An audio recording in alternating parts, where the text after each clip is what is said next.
વચનામૃત પાન 390 પત્રાંક 484 મોહમયી મહાવદ આઠમ ગુરુ 1950 સૌભાગભાઈ ઉપર આ પત્ર છે. તેમાં લખે છે, પરમ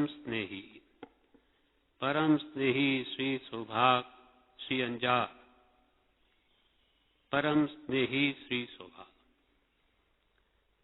અત્રેના ઉપાધિ પ્રસંગમાં કંઈક વિશેષ સહનતાથી વર્તવું પડે એવી મોસમ હોવાથી આત્માને વિશે ગુણનું વિશેષ સ્પષ્ટપણું વર્તે છે.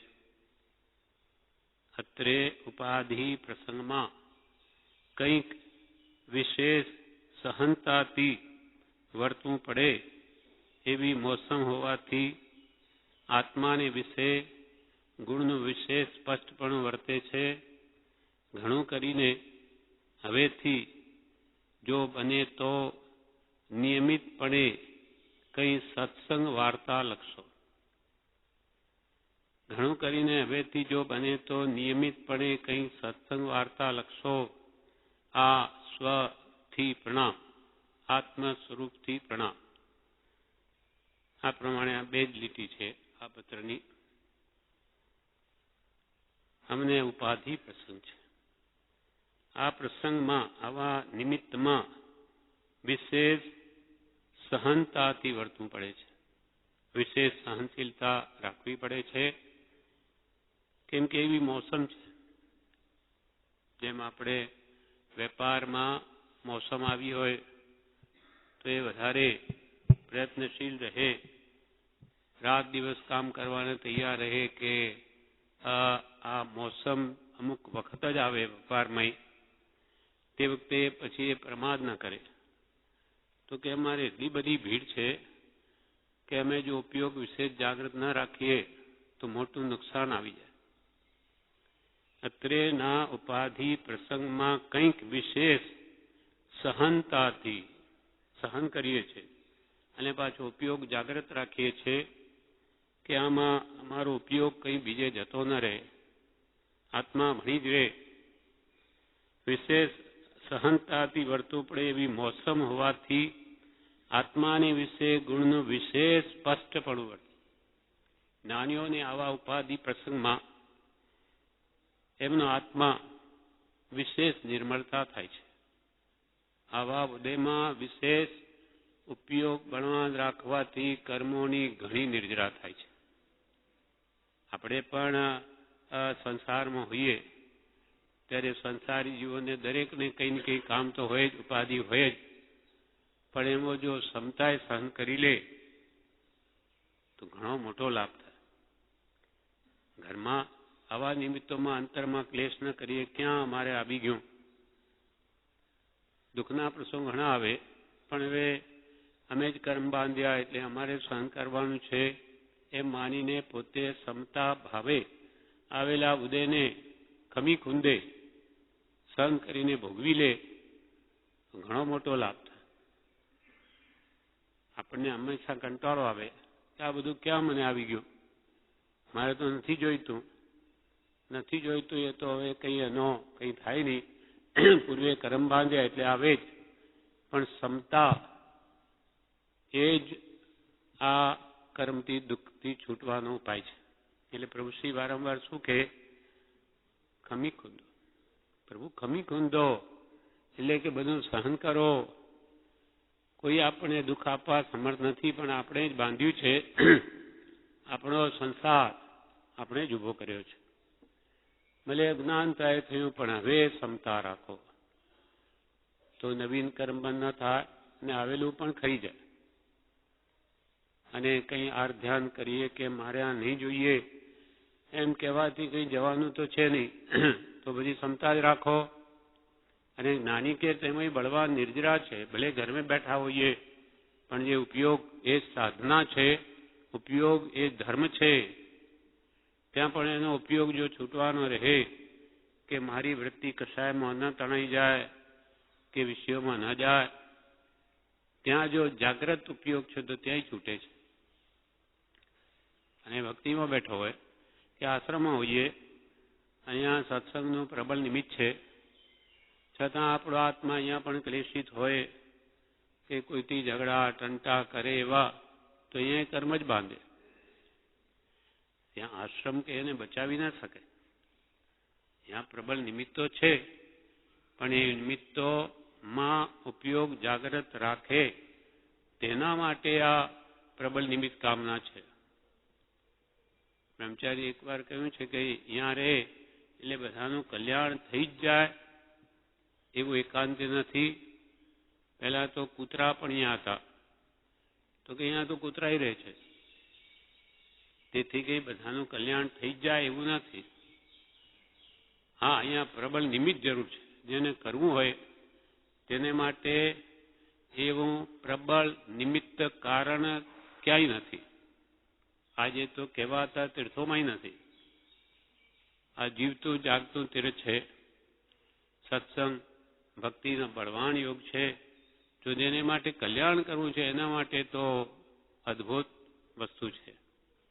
એટલે અહીંયા પણ આપણે રહીએ તો આપણો સમય સવારથી સાંજ શું કરીએ છીએ? આપણે ભક્તિમાં ભાગ લઈએ છીએ કે ઘરે બેસીએ છીએ કે ગપ્પા મારીએ છીએ, વાતો કરીએ છીએ, આપણે સમય બગાડીએ અને બીજાનો બગાડીએ છીએ કે શું કરીએ છીએ? આપણે આપણા આત્માની પૂછ કરવો, તપાસ કરીએ તો આપણને ખબર પડી જાય બધું. કેમ કે મનુષ્ય ભવનો એક એક સમય અમૂલ્ય છે અને પ્રતિ સમય આ જીવ કર્મ બાંધે છે. ક્ષણ ક્ષણ ભયંકર ભાવ મરણે કા અહો રાચી રહો. એટલે આપણો આત્મા જ વૈરી છે અને મિત્ર છે. આપણું આપણે સંભાળવું પડશે. નાની શું કરે?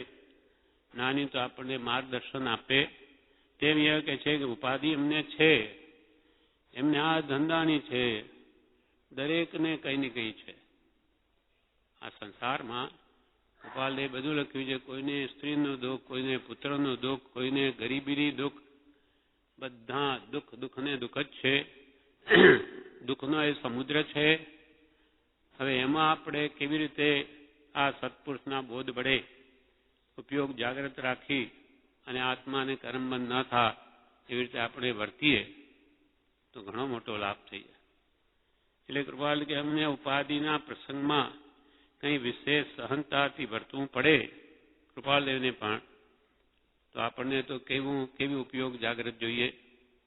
કેમ કે કર્મ તો કોઈને છોડે એવા નથી. કર્મને શર્મ નથી કે ભાઈ આ જ્ઞાની છે એને પણ ન છોડે તો આપણે શું છોડે? ઉપાધિ પ્રસંગમાં બધાને ઉપાધિ છે. આધિ વ્યાધિને ઉપાધિ. આ આખું જગત પ્રજ્વલિત છે. 14 રાજલોક, દેવો પણ દુઃખી છે. તો આપણને ક્યાંથી સુખ હોય? અત્રેના ઉપાધિ પ્રસંગમાં કંઈક વિશેષ સહનતાથી વર્તવું પડે એવી મોસમ છે અમારી. એટલે કે એવો ઉદય છે. શું કરીએ? આત્માને વિશે ગુણનું વિશેષ સ્પષ્ટપણું વર્તે છે. અમારે તો આમાં ગુણો વિશેષ ખીલે. કેમ કે ઉપયોગ જાગ્રત છે. ઘણું કરીને હવેથી જો બને, સૌભાગભાઈને લખે, બને તો તમે નિયમિતપણે એમને સત્સંગ વાર્તા લખશો, જેથી એમને બળ મળે. એટલે કેટલી ઉપાધિ હશે. ઘણું કરીને હવેથી જો બને તો નિયમિતપણે કંઈ સત્સંગ વાર્તા લખશો. આ સ્વથી પ્રણા આનું વિવેચન બ્રહ્મચારીજી કર્યું છે. પત્રાંક 484 નું વિવેચન. બોધામૃત ભાગ 2 પાનું 150. પૂજ્યશ્રી કહે, કૃપાળુ દેવને જ્યારે વિશેષ કર્મની ભીડ હોય ત્યારે વીર્ય વિશેષ પૂરે છે. આપણે તો આવી જેમ વધારે કામની ભીડ હોય તો એમાં ભૂલી જઈએ, ધર્મ યાદ ન આવે કે આ કામ છે એટલું બધું ક્યાં ત્યાં મન લગાડું, પહેલા કામ કરું, એટલે આપણે બધું ભૂલી જઈએ.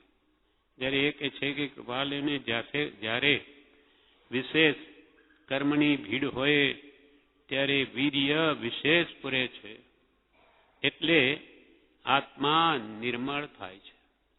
ઉપાધિમાં સમાધિ, જેમ જેમ ઉપાધિ વિશેષ તેમ તેમ વિશેષ આત્માનું વીર્ય સ્ફુરાયમાન થઈ ને એકાગ્રતા ચિત્ત વિશેષ સ્થિરતાને પામે છે અને ત્યાં બળવાન કર્મોની નિર્જરા થાય છે. એટલે જ્ઞાનીની પ્રત્યેક ક્રિયા છૂટવા માટે છે. વેપાર કરે તોય છૂટવા, ખાતા છતાં ખાતા નથી, પીતા છતાં પીતા નથી, ભોગવતા છતાં ભોગવતા નથી. એટલે જ્ઞાનીની પ્રત્યેક ક્રિયા છૂટવા માટે છે. આપણે કંઈ નહીં કરતા હોઈએ બહારથી, પણ મનનો તો વેપાર ચાલુ જ છે. સંકલ્પ વિકલ્પ, સંકલ્પ વિકલ્પ. એટલે હંમેશા પ્રતિ સમયે અજ્ઞાની નવા નવા કર્મ જ બાંધે છે અને જ્ઞાની પ્રવૃત્તિમાં હોય છતાં છૂટે છે. કારણ એમને આસક્તિ નથી, કોઈ પણ કામ કરવામાં એમની ઈચ્છા જ નથી, પણ જે ઉદય આવે તેમ કરે છે.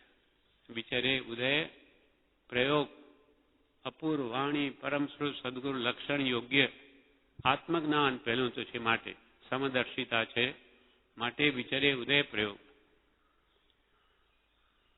લાખ રૂપિયાનો નફો થાય તો એમને આનંદ ન થાય, લાખનું નુકસાન થાય તોય મનમાં કોઈ દુઃખ ન ઉપજે. જેમ કે એક વેપારી સાથે સોદો કરેલો, એમાં 70,000નો નફો થતો હતો તે જમાનામાં. 70,000. પછી એ સમયે બધું આપવાનું હતું, એને જે સમય આવ્યો પાછો આપવાનો, ત્યારે બહુ ભાવ વધી ગયા. હવે એને જો સોદાના લખાણ પ્રમાણે કરવા જાય તો એને ઘર બહાર બધું વેચી નાખવું પડે. તરત જ કૃપાલય એના પેઢી પર ગયા દુકાને. ત્યારે પેલો તો બિચારો જાણે કે હવે માંગવા આવ્યા પૈસા, શું કરશો? તો પેલો વેપારી કે હું આપને બધું ચૂકવી આપીશ, સમય આવે બધું ચૂકવી આપીશ, તમે ચિંતા કરશો નહીં. ત્યારે કૃપાલય જવાબ શું કહે, કેમ અમે ચિંતા ન કરીએ?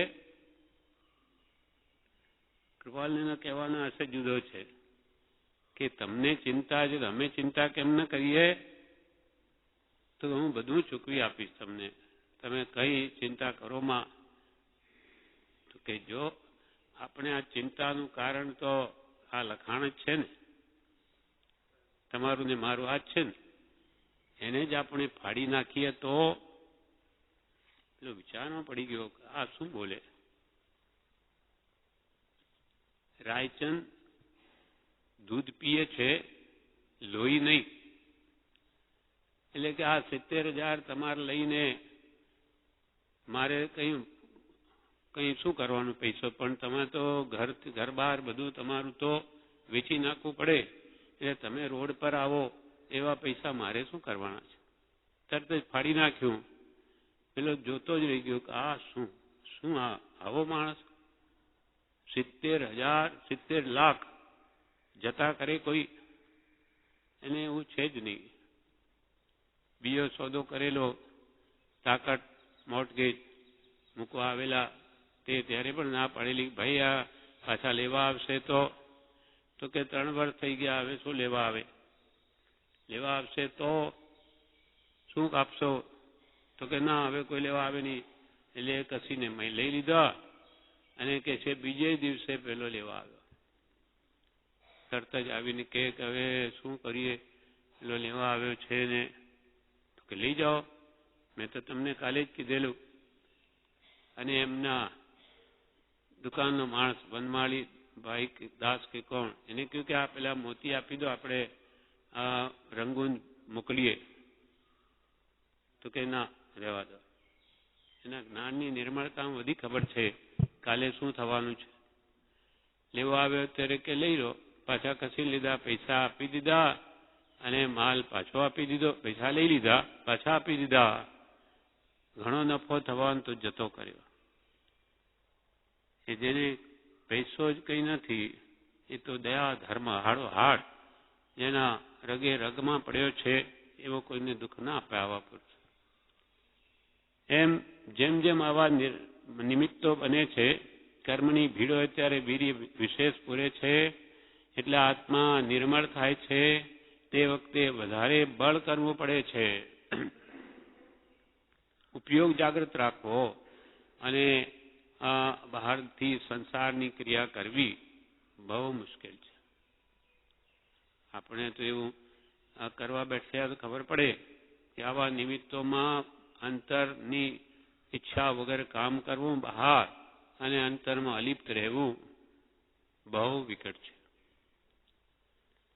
તે વખતે વધારે બળ કરવું પડે છે, નહીં તો તણાઈ જાય. આપણે તો તણાઈ જ જઈએ, પણ એ તણાતા નથી એવામાં, અને ઉદયને સંભાવે ભોગવીને ખેરવી દે છે.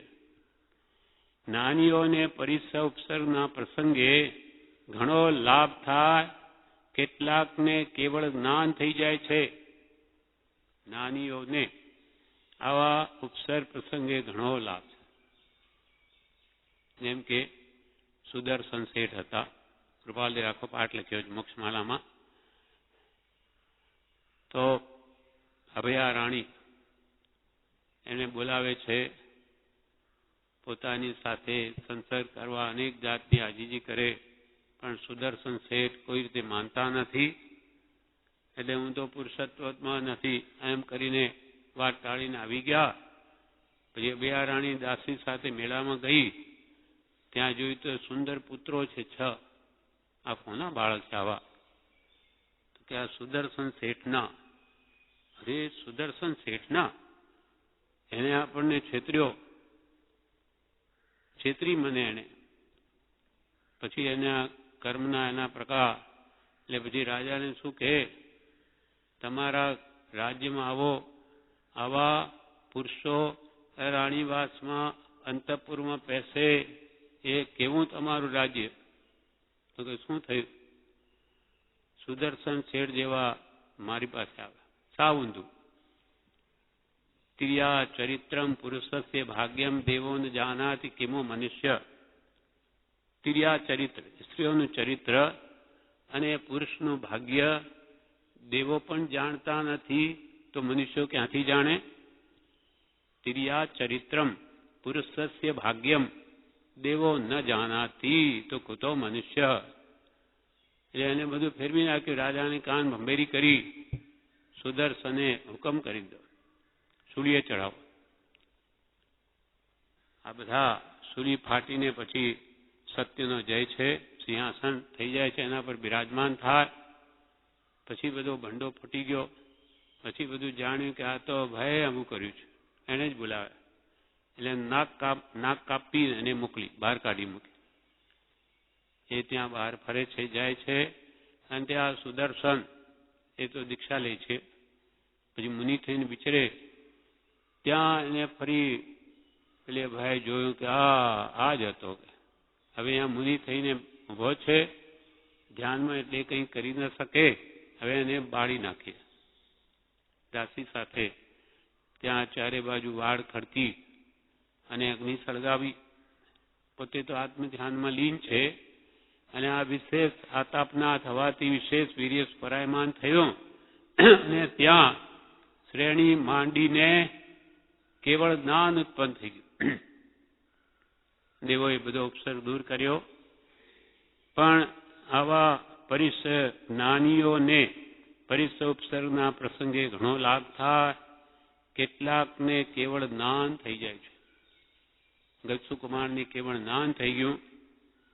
કૃપાળુદેવને વેપાર એ પણ એક માનસિક પરિસર છે, ગમતું નથી.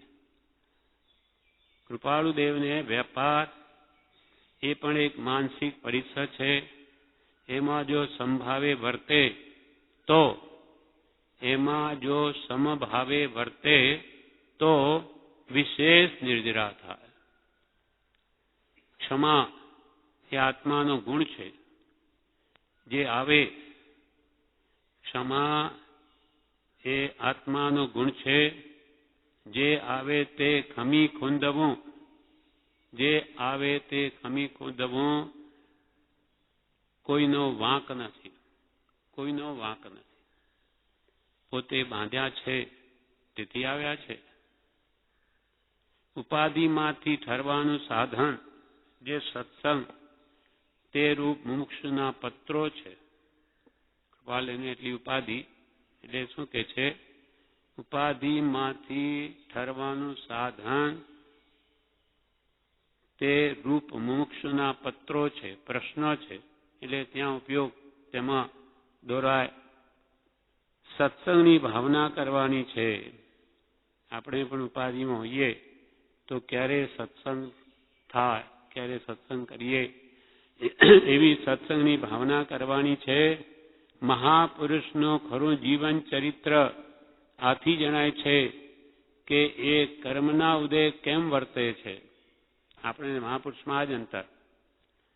કેવા કર્મના ઉદય પણ મહાપુરુષ કેવી રીતે વર્તે છે, આત્મજ્ઞાન કેમ રાખે છે. કૃપાળુ દેવની વિશેષ ઓળખાણ તેમના પત્રોથી થઈ શકે છે. કેમ કે મનમાં હોય તે જ લખાણમાં આવે. કૃપાળુની ઓળખાણ કાં તો એમના જીવન ચરિત્રથી કાં એમના પત્રોથી. કૃપાળ દેવની વિશેષ ઓળખાણ તેમના પત્રોથી થઈ શકે છે. બહારથી વણિક વેશ અને અંતરમાં નિર્ગ્રંથ દશા રાખતા. બહારથી વેપારી દેખાય અને અંતરથી નિર્ગ્રંથ દશા, મુનિ દશા. બહારથી વણિક વેશ અને અંતરથી વિતરાગી. બહારથી વણિક વેશ અને અંતરમાં નિર્ગ્રંથ દશા રાખતા. એ અઘરામાં અઘરું કામ આ કળીકાળમાં એમણે કર્યું છે. અઘરામાં અઘરું કામ આ કળીકાળમાં એમણે કર્યું છે. અપવાદરૂપ પુરુષ છે. આ પુરુષ અપવાદરૂપ છે. એવો પુરુષ થાય નહીં કે જ્યારે અંતરમાં એવી દશાને બહાર એવો ઉદય હોય. અપવાદરૂપ પુરુષ છે. વાત મનાય નહીં એવા પુરુષ થયા છે. મનાય નહીં આપણી વાત. કેવું હોય? આટલો બધો વૈરાગ્ય હોય તો શું કામ ઘરમાં બેઠા? આપણને એમ લાગે. વાત મનાય નહીં એવા પુરુષ થયા છે. પણ એમ આપણને લાગે ઘરમાં કેમ બેઠા? અને પછી વિચારીએ કે ભગવાન તીર્થંકરો એ ઘરમાં કેમ બેઠા? એમને શું જરૂરત ઘરમાં રહેવાની? ત્રણ નાના ધરતા અત્યંત વૈરાગ્ય, 1000 વર્ષના આત્મજ્ઞાની સંયમી મુનિનો વૈરાગ, તેથી વિશેષ વૈરાગ તો ભગવાન તીર્થંકરોને ઘરમાં હોય છે તો કેમ રાજ્ય કરે? વળી ચક્રવર્તી ચખંડ સાધન આ બધું શું છે? પણ ભોગાવલી કર્મ એ ભોગવી જ નિવૃત્ત થાય તો એમને પણ કરવું જ પડે છે. અપવાદરૂપ પુરુષ છે. વાત મનાય ને એવા પુરુષ થયા છે.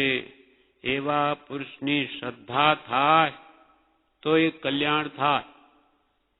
આવા પુરુષની આપણને શ્રદ્ધા થઈ જાય કે આ સાચો પુરુષ છે. એ કહે એમ જ મોક્ષ માર્ગ છે, એમ જ મોક્ષ માર્ગ હોય એવું જો દ્રઢ શ્રદ્ધાન થઈ જાય તોય કલ્યાણ થઈ જાય. એવા પુરુષની શ્રદ્ધા થાય તોય કલ્યાણ થાય. દ્રષ્ટિ ફરવા માટે ભક્તિની જરૂર છે. ભક્તિ એટલે પ્રેમ. એવા પુરુષ પ્રત્યે પ્રેમની જરૂર છે. પ્રેમ પ્રતીત વિચારો ઢૂંકડી ગુરુગમ લેજો રે જોડ. પ્રેમ અને પ્રતીતિ સત્પુરુષ પ્રત્યે લાવો અને કે ગુરુગમ લેજો રે જોડ. ગુરુ પાસેથી ગમ લેજો, સાચી સમજ મેળવજો તો તમારું કામ શીઘ્ર થઈ જશે. કેમ? તો કે આપણે માર્ગ જાણતા જ નથી. આપણો છુટકારો કેવી રીતે થશે આપણને કંઈ ખબર નથી. અરૂપી એવો આત્મા, એનું આપણને શું ખબર છે? આપણે તો રૂપી વસ્તુને ભાન નથી કે કઈ વસ્તુ કેવી રીતે થઈ રહી છે. જેમ કે આજે અહીંયા વાત કરીએ ને તરત જ અમેરિકા પહોંચી જાય, આ શું છે, શું થઈ રહ્યું છે, આપણને કંઈ ખબર નથી. પૌદ્ગલિક વસ્તુનું જ્ઞાન આપણને નથી. જે રૂપી વસ્તુ છે તો અરૂપીનું જ્ઞાન ક્યાંથી હોય? એ ગુરુ પાસે જ્ઞાન ન લે તો કોઈ દિવસ નહીં જાણી શકે. ભગવાન તીર્થંકરો થઈ ગયા, ભલે તે ભાવમાં એમના ગુરુ નથી, પણ 3 ભાવ પહેલા તો એમને પણ એ જ્ઞાન ગુરુથી જ મેળવ્યું છે. તો પછી એટલે કે ગુરુ બિન જ્ઞાન ન ઉપજે, ગુરુ બિન મિલે ન ભેદ. ભેદ રહસ્ય કૃપાલ કે શાસ્ત્રોમાં માર્ગ કયો છે, પણ મર્મ તો સત્પુરુષના અંતર આત્મામાં રહ્યો છે. ધર્મ એ વસ્તુ બહુ દુર્લભ છે.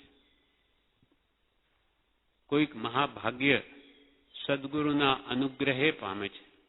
કોઈ સત્પુરુષની કૃપા દ્રષ્ટિ થાય ત્યારે આત્મધર્મ એને પ્રાપ્ત થઈ શકે, તેનો લક્ષ્ય થાય અને એને મેળવવા માટે પુરુષાર્થ કરે. બાકી એ કંઈ સહજ નથી કે બહાર કંઈ વેચાતો મળતો નથી કે જઈને લઈ આવે. તો સત્પુરુષની કૃપા દ્રષ્ટિ એ સમ્યક દર્શન છે.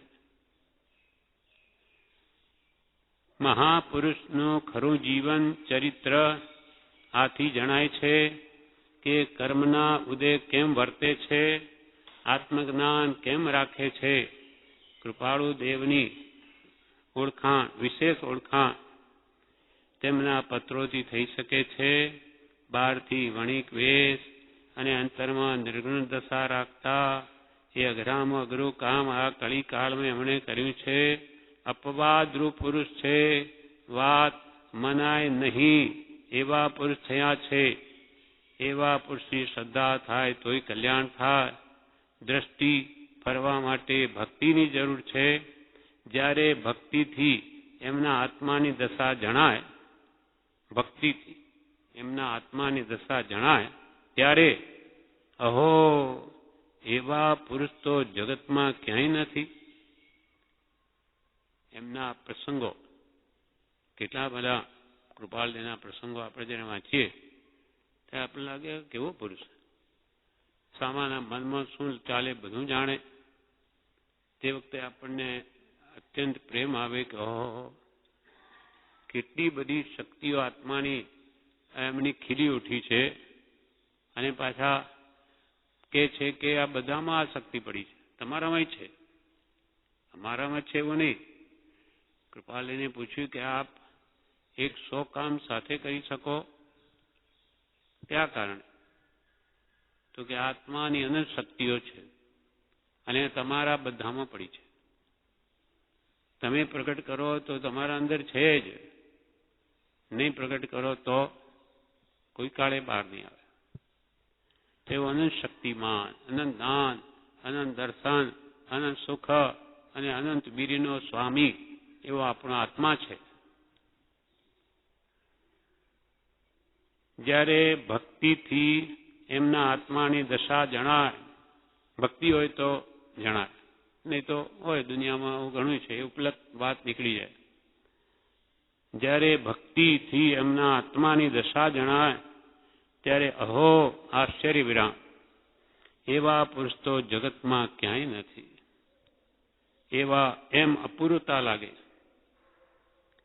એમના કયાથી જ મારું કલ્યાણ છે એમ સમજાય તો સ્વચ્છંદે વર્તે નહીં. એવી ભક્તિ સાચી જો કૃપાલદેવ પ્રત્યે પ્રભુશ્રીને હતી કે બ્રહ્મચારીજીને હતી, એવી જો આપણા હૃદયમાં ભક્તિ આવે તો આપણને અપૂર્વતા લાગે. આવો પુરુષ ને એ મારા જેવા પામરને, રાંકના હાથમાં રતન, આવા ગરીબડા પુણ્યહીન આપણા જેવાને આવા ભયંકર કલિયુગમાં આવા પુરુષનો યોગ, એવી અપૂર્વતા લાગે. એમના કયાથી જ મારું કલ્યાણ છે એમ સમજાય તો સ્વચ્છંદે વર્તે નહીં. અને રોકે જીવ સ્વચ્છંદ તો શું થાય? પામે અવશ્ય મોક્ષ. પોતાનો સ્વચ્છંદ એટલે પોતાની મરજી પ્રમાણે વર્તવાનું મૂકી દે અને જ્ઞાનીના કયા પ્રમાણે વર્તે તો એનું ફળ શું આવે? પામે અવશ્ય મોક્ષ. અને પામ્યા એમાં અનંત છે. પૂર્વે અનંત જીવો મોક્ષને પામ્યા. કોણે કહ્યું? પામ્યા એમ અનંત છે ભાખ્યો જીન નિર્દોષ. 18 દૂષણથી રહિત એવા જીનેશ્વરે કેવળ જ્ઞાનથી જોઈને આ કહ્યું છે કે પૂર્વે અનંત આ જીવો જ્ઞાનીની આજ્ઞામાં રહીને પોતાનું ડાપણ મૂકી દઈ એમણે જેમ કહ્યું તેમ વર્ત્યા તો મોક્ષે ચાલ્યા ગયા. એમના કહેવાથી જ મારું કલ્યાણ છે એમ સમજાય તો સ્વચ્છંદે વર્તે નહીં. જ્યારે જ્ઞાનીની દશા એને સમજાય ત્યારે જીવ ઠરે. આપણે કૃપાલદેવ પ્રત્યે શ્રદ્ધા થઈ જાય તો મનને આપણને કેવી શાંતિ વળે? હા, શાંત. હવે આપણે ફિકર નથી. આપણને ભૂમિયો મળી ગયો. ભૂમિયો, માર્ગદર્શક ભૂમિયો. ક્યાંય માર્ગમાં ભૂલા પડ્યા હોઈએ અને ત્યાં કોઈ રસ્તો બતાવનાર હોય તો ત્યારે આપણને કોઈ જુદું જ લાગે. એકવાર આવું બનેલું છે. અમે ઇન્દોર તરફ યાત્રામાં ગયેલા.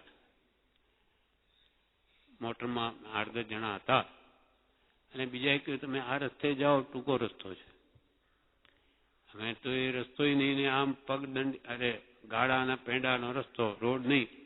અમે તો ગયા. આગળ ગયા અને નાળું આવ્યું.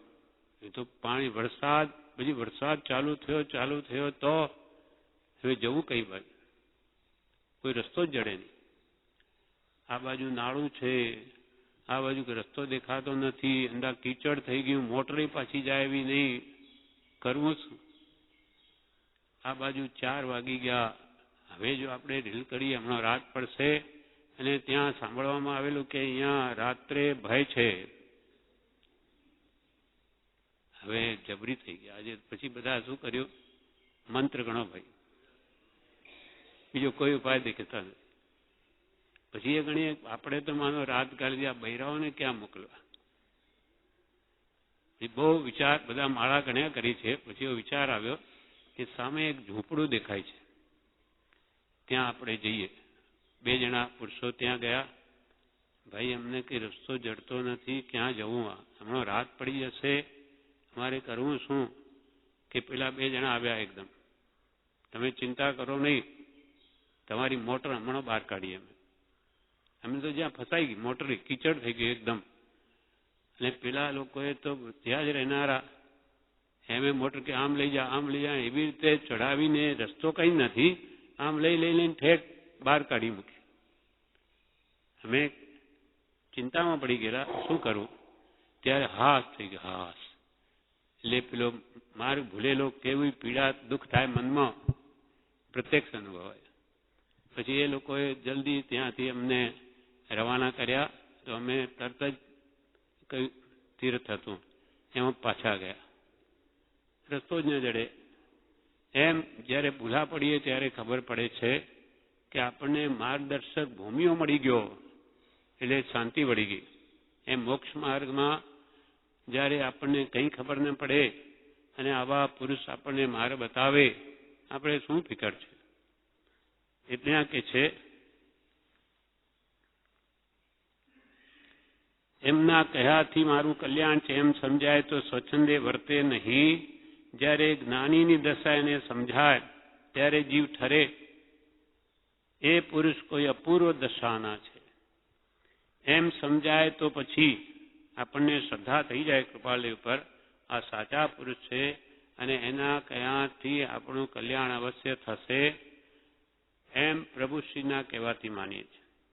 એ શું કે એનાથી અમને જ્ઞાન થયું છે. કૃપાલદેવની આજ્ઞા ઉપાસવાથી અમને પ્રાપ્તિ થઈ છે, માટે અમે ઠોકી ના કહીએ છીએ અને ભજો. એને ભજવાથી તમારું અકલ્યાણ થાય તો એની જવાબદારી અમે લઈએ છીએ. કેમ કે આ માર્ગમાં ભૂલ નથી માટે કહીએ છીએ. તો પછી શું થાય? શ્રદ્ધા આવે તો પછી મનુષ્ય ભાવ એનું પણ મહાત્મ્ય લાગે કે ઓહો આટલો અમૂલ્ય માનવદેહ છે. પછી એની આજ્ઞાઓ પાસવાનું. પછી આજ્ઞા આ પુરુષ સાચો છે તો પછી એ કેમ કરો? એ પછી મનુષ્ય ભાવ આજ્ઞા બધું અપૂરું લાગે, બીજું બધું તુચ્છ લાગે. નાનીને આખું જગત ભૂસાડિયા જેવું લાગે છે. એવી અપૂરતા લાગે. તેને એમ લાગે કે મારું માથું જાય પણ મારે જ્ઞાની કહે તે જ કરવું છે. એવું થઈ જાય. શ્રદ્ધા પ્રભુ શ્રી કે બળવાન કરી લો, નાચી કૂદીને શ્રદ્ધા કરી લો. આ પુરુષ સાચો છે અને એ કે એમ જ કરવું છે. એટલે કે બીજું બધું તુચ્છ લાગે અને મારું માથું જાય પણ મારે જ્ઞાની કહે તે જ કરવું છે. આટલો ભવ તો મરણિયા થઈ એને શરણે રહેવું છે. મરણિયા થઈ ધણી ધાર્યા તે તારે કે મારે. એક પુરુષને આપણે વળગી ગયા પછી વારંવાર, જેમ સતીને એક જ પતિ હોય, વારંવાર પછી દ્રષ્ટિ આપણને ફેરવવી ન જોઈએ. મને ગુરુ મળી ગયા પછી વારંવાર ગુરુની શોધમાં જોઈએ તે મળ્યાનો અર્થ શું? મને મળી ગયા સાચા પુરુષ, મારે જરૂર નથી. એટલે મારે કંઈ શોધવાની એમ આપણા મનમાં દ્રઢ શ્રદ્ધા હોવી જોઈએ. તો પછી આગળનો રસ્તો લઈએ. હવે પુરુષો મળ્યા, હવે એની આજ્ઞા આરાધી, આપણે શું કહેવા માંગે જાણીએ, સમજીએ અને તે પ્રમાણે વર્તીએ. જ્ઞાન દર્શન ચારિત્ર એ જે કહે તે સમ્યક જ્ઞાન, એની આપણે શ્રદ્ધા કરીએ. એમ જ છે છપદ તો એ થયું સમ્યક દર્શન વ્યવહાર. અને પછી એ પ્રમાણે વર્તીએ. મારા આત્માને કેમ પોષણ મળે, મારા વિષય કસાય કેમ ઘટે, આ ભાવમાં મારા આત્માનું કલ્યાણ કેવી રીતે થાય, એમણે જે બતાવ્યું તે પ્રમાણે કરીએ, સાત વ્યસન ત્યાગ વગેરે, તો બસ આપણું કલ્યાણ જરૂર થશે. આટલો ભાવ તો મરણિયા થઈ એને શરણે રહેવું છે. તો પછી અપૂર્વ ગુણ દ્રષ્ટિગોચર થઈ અન્ય સ્વચ્છંદ મટે અને સહેજે આત્મબોધ થાય. સ્વચ્છંદ મટી જાય આપણો, એના કયા આપણે વર્તીએ તો સહેજે આત્મબોધ થાય. આત્મબોધ, આત્મા સંબંધીનું જ્ઞાન થાય, શ્રદ્ધા થાય અને આગળ જતા આત્માનો અનુભવ પણ થાય. આત્મજ્ઞાન પાસે જ છે, બહારથી આવવાનું નથી. આત્મજ્ઞાન પાસે છે. જ્ઞાનીની મહત્તા એને સમજાય ત્યારે જ્ઞાની પ્રત્યે અપૂર્વ ભાવ, એટલે કોઈ દિવસે નથી આવ્યો એવો ભાવ આવે. આટલો પ્રેમ જોઈએ. આપણો જેમ પ્રેમ આપણા સ્ત્રી પુત્ર ધનાદિ પ્રત્યે કેવો છે, એવો પ્રેમ સત્પુરુષ પ્રત્યે હોવો જોઈએ. આજે સવારમાં સવનમાં નેમિનાથ ભગવાનમાં સવનમાં રાજુલ કે છે ને, તોરણથી રથ ફેરીને તમે ચાલ્યા ગયા, તમે પશુઓની કરુણા કરો છો, માણસની કરુણા નથી. મને તમે મારી ઈચ્છાને પૂર્ણ નથી કરતા. પછી અંતે શું વિચારે તે રાજુલ કે આ પુરુષ હવે કંઈ બદલાય એવો નથી, એ મોંમાં ફસાય એવો નથી. એટલે હવે કે જેમ એ કે એમ જ કરવું છે મારે, એને વિતરાગતા આદરી તો મારે પણ એ જ કરવું છે. એટલે એનું શરણું ના છોડ્યું તો પછી એની આજ્ઞામાં રહીને શું થયું? એને પણ એમણે ભગવાનની પાસે દીક્ષા લઈ અને ભગવાને પણ એને કેવળ જ્ઞાન આપી દીધું અને ભગવાનથી પહેલા મોક્ષે મોકલી દીધા. એમ શરણ ન છોડે મરતા સુધી તો એનું પરિણામ આવું આવે. પ્રેમને એને છોડ્યો નહીં. રાજુલ નારી રે સારી મતી ધરી અવલંબ્યારિહંતોજી અવલંબ્યારિહંતોજી કીધી પ્યારી આપ સમાન. શરણને છોડ્યો તો પોતાની જેવી દશા બનાવી દીધી એની, તેમ આપણને કૃપાલદેવને શરણને છોડીએ તો એ વિતરાગ છે, તો આપણને પણ એ વિતરાગતા પ્રાપ્ત થાય. તો જ્ઞાનીની મહત્તા એને સમજાય ત્યારે જ્ઞાની પ્રત્યે અપૂર્વ ભાવ, એટલે કોઈ દિવસે નથી આવ્યો એવો ભાવ આવે, એવો પ્રેમ આવે. ભક્તિ એ જ મોક્ષ પ્રાપ્તિનો ટૂંકો માર્ગ છે. ભક્તિ એ શ્રેષ્ઠ માર્ગ છે. કૃપાલ કહે તો ધુરંધર માર્ગ છે. ક્ષણવારમાં મોક્ષ કરી દે તેવો પદાર્થ છે. ભક્તિ પરમ પ્રેમ રૂપા, ભગવાન પ્રત્યે પરમ પ્રેમ, ઉત્કૃષ્ટ પ્રેમ, એના જેવો પ્રેમ કોઈના પ્રત્યે ન હોય તો જ આવું પરિણામ આવે. તો એની વૃત્તિ પછી નિરંતર એમાં જ રહે. કૃપાલદેવ પ્રત્યે, એના સ્વરૂપ પ્રત્યે, શુદ્ધ આત્મા પ્રત્યે, તો એનું ફળ એ આવે, પોતે શુદ્ધ બની જાય. આ પ્રમાણે આ પત્ર પૂરો થયો. વચનામૃત પાન 391, પત્રાંક 485, મુંબઈ, ફાગણ સુદ 14, રવિ 1950. ઓમ પરમ સ્નેહી શ્રી સૌભાગ્ય શ્રી અંજાર. આ પત્ર પણ સૌભાગભાઈ ઉપર છે. પરમ સ્નેહી શ્રી સૌભાગ્ય શ્રી અંજાર, હાલ ત્યાં ઉપાધિના અવકાશે કાંઈ વાંચનાદિ પ્રકાર થતો હોય તે લખશો. હાલ ત્યાં ઉપાધિના અવકાશે કાંઈ વાંચન આદિ પ્રકાર થતો હોય તે લખશો. કૃપાલની ઉપાધિ છે, સૌભાગભાઈની ઉપાધિ છે, તો કે તમને આ ઉપાધિમય કે અવકાશ મળતો હોય સમય, અને વાંચન આદિ થતું હોય તો કંઈક લખશો. એમાંથી કંઈ જાણવા મળ્યું હોય તો લખશો અમને.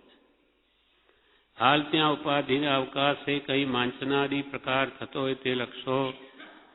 હાલ 1.5 થી 2 માસ થયા ઉપાધિના પ્રસંગમાં વિશેષ કરી સંસારનું સ્વરૂપ ભેદાયું છે. હવે પોતાની વાત. હાલ 1.5 થી 2 માસ થયા, 1.5 થી 2 મહિના થયા ઉપાધિના પ્રસંગમાં, ઉપાધિ અમને ઘણી છે, એમાં વિશેષ કરી સંસારનું સ્વરૂપ વેદાયું છે. સંસાર કેવો ભયંકર છે, ઉપાધિ કેવી દુઃખકારી છે, અથવા આત્મકલ્યાણમાં કેટલી વિઘ્નરૂપ છે, તેનું અમને વેદન થયું છે વિશેષ કરી. હાલ 1.5 થી 2 માસ થયા ઉપાધિના પ્રસંગમાં વિશેષ કરી સંસારનું સ્વરૂપ વેદાયું છે. વેદાયું છે એટલે અનુભવાયું છે. એ વાત જો કે પૂર્વે ઘણા પ્રસંગ વેદ્યા છે. એ આ પહેલી જ વાર છે એવું નથી. પૂર્વે એવા ઘણા પ્રસંગ વેદ્યા છે. પૂર્વે ત્યાં કહેવાનો ભાવ એવો લાગે છે, આગળ આવશે પૂર્વ ભવોમાં એ વાત આવશે. જો કે પૂર્વે ઘણા પ્રસંગ વેદ્યા છે, તથાપી નાને કરી ઘણું કરી વેદ્યા નથી. પૂર્વે એટલે આગલા જન્મમાં, પહેલા પૂર્વ ભવોમાં ઘણા એવા પ્રસંગ વેદ્યા છે, તથાપી જ્ઞાને કરી ઘણું કરી વેદ્યા નથી. એટલે કે આત્મજ્ઞાન સહિત વેદાયા નથી. આ દેહ અને તે પ્રથમનો બોધ બીજ હેતુવાળો દેહ, આ દેહ અને પ્રથમનો, એના પહેલાનો બોધ બીજ હેતુવાળો દેહ, બોધ બીજ સમ્યક દર્શન સહિત એવો પણ અમારો આગલો ભાવ હતો. કેમ કે કૃપાળદેવે કહ્યું છે કે આ ભાવમાં જન્મથી અજ્ઞાન યોગી પણ નથી, જન્મથી જ. એટલે આ ભાવમાં તો જ્ઞાન હતું જ જન્મથી, અને આગલા ભાવમાં હતું.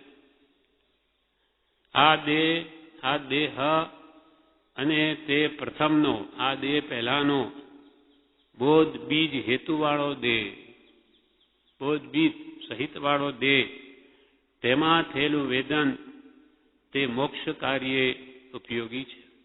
એ પૂર્વે એવા તો અનંતા દેહ મેં બધાએ લીધા, તે મેં કેમી કર્યા છે, પણ એમાં અનેક ભવોમાં સંસારનું સ્વરૂપ તો વેદ્યું છે, તથાપી જ્ઞાને કરી ઘણું કરી વેદાયું નથી. તે જ્ઞાન સહિત એ વેદન આ ભવમાં અને આ ભવનાથી પહેલાના ભવમાં થયેલું વેદન તે મોક્ષ કાર્યમાં ઉપયોગી છે. કેમ કે આત્મજ્ઞાન સહિત વેદાયું છે. હવે જે પહેલાનો ભાવ એક ઈડરમાં પ્રભુશ્રીને મોકલેલા કે જાઓ દિગંબરની ડેરીઓના દર્શન કરી આવો, તો ત્યાં આજે પણ લખેલું છે ઉપાધ્યાય શ્રી રાજચંદ્ર. દિગંબર મુનિઓ હતા, ત્યાં અગ્નિ સંસ્કાર કરવામાં આવેલો છે. એ જ ભાવ આગળ હશે તો ખબર નહીં, પણ એમને કહ્યું આ ભાવને આગળનો ભાવ એ બે જ્ઞાન સહિત વેદાયા છે, માટે બે ભાવ મોક્ષ માર્ગમાં ઉપયોગી છે. કેમ કે જ્ઞાન સહિતની કરેલી ક્રિયા બધી આત્માર્થે હોય છે. આત્મજ્ઞાનના લક્ષ્ય હોય તો ઉપયોગી હોઈ શકે આત્માર્થમાં, પણ જ્યાં આત્મજ્ઞાનનું લક્ષ્ય જ નથી તો ક્રિયા શું ભલેની દીક્ષા હોય, ગમે એટલું તપ જપ કરતો હોય, પણ લક્ષ્ય જો આત્માર્થનો ન હોય, બધું ફોક છે. અર્થાત ફોક એટલે કોઈ ક્રિયા વાંજણી નથી, ક્રિયાનું ફળ તો મળે, પણ મોક્ષ માર્ગમાં એ કલ્યાણરૂપ નથી, હિતકારી નથી. પુણ્યબંધાર એકાદ ઇન્દ્રિય સુખ મળે, પણ મોક્ષ માર્ગમાં કામ ના આવે. એટલે આપણી પણ અનંતકાળની જીન દીક્ષા નાની પુરુષ નહીં મળવાથી અથવા એમની આજ્ઞા નહીં માનવાથી તે બધી ક્રિયા આત્માર્થે નહીં થઈ, માનાર્થે થઈ અથવા ભોગાર્થે થઈ કે આ લોકના સુખાર્થે થઈ કે દેવલોકના અર્થે થઈ, માટે તે બધી ભોગ ગઈ, જન્મરણ છૂટવા માટે નહીં થઈ. હવે લખે છે વડોદરાવાળા માકુભાઈ અત્રે છે. માકુભાઈ એટલે માણેકલાલભાઈ, જે એમના ભાગીદાર હતા. વડોદરાવાળા માકુભાઈ એટલે માણેકલાલ અત્રે છે. તેમનું સાથે પ્રવૃત્તિમાં વસવું અને કાર્ય કરવાનું થયા કરે છે. અમને આ પ્રવૃત્તિ એટલી બધી છે. માકુભાઈ આવ્યા, આ માણેકલાલભાઈ એટલે બે અમે સાથે પ્રવૃત્તિમાં વસીએ છીએ અને કાર્ય કરવાનું થયા કરે છે. એમ આ પ્રસંગ એટલે આ ઉપાધિનો પ્રસંગ વેદવાનો તેમને પણ પ્રકાર બન્યો છે.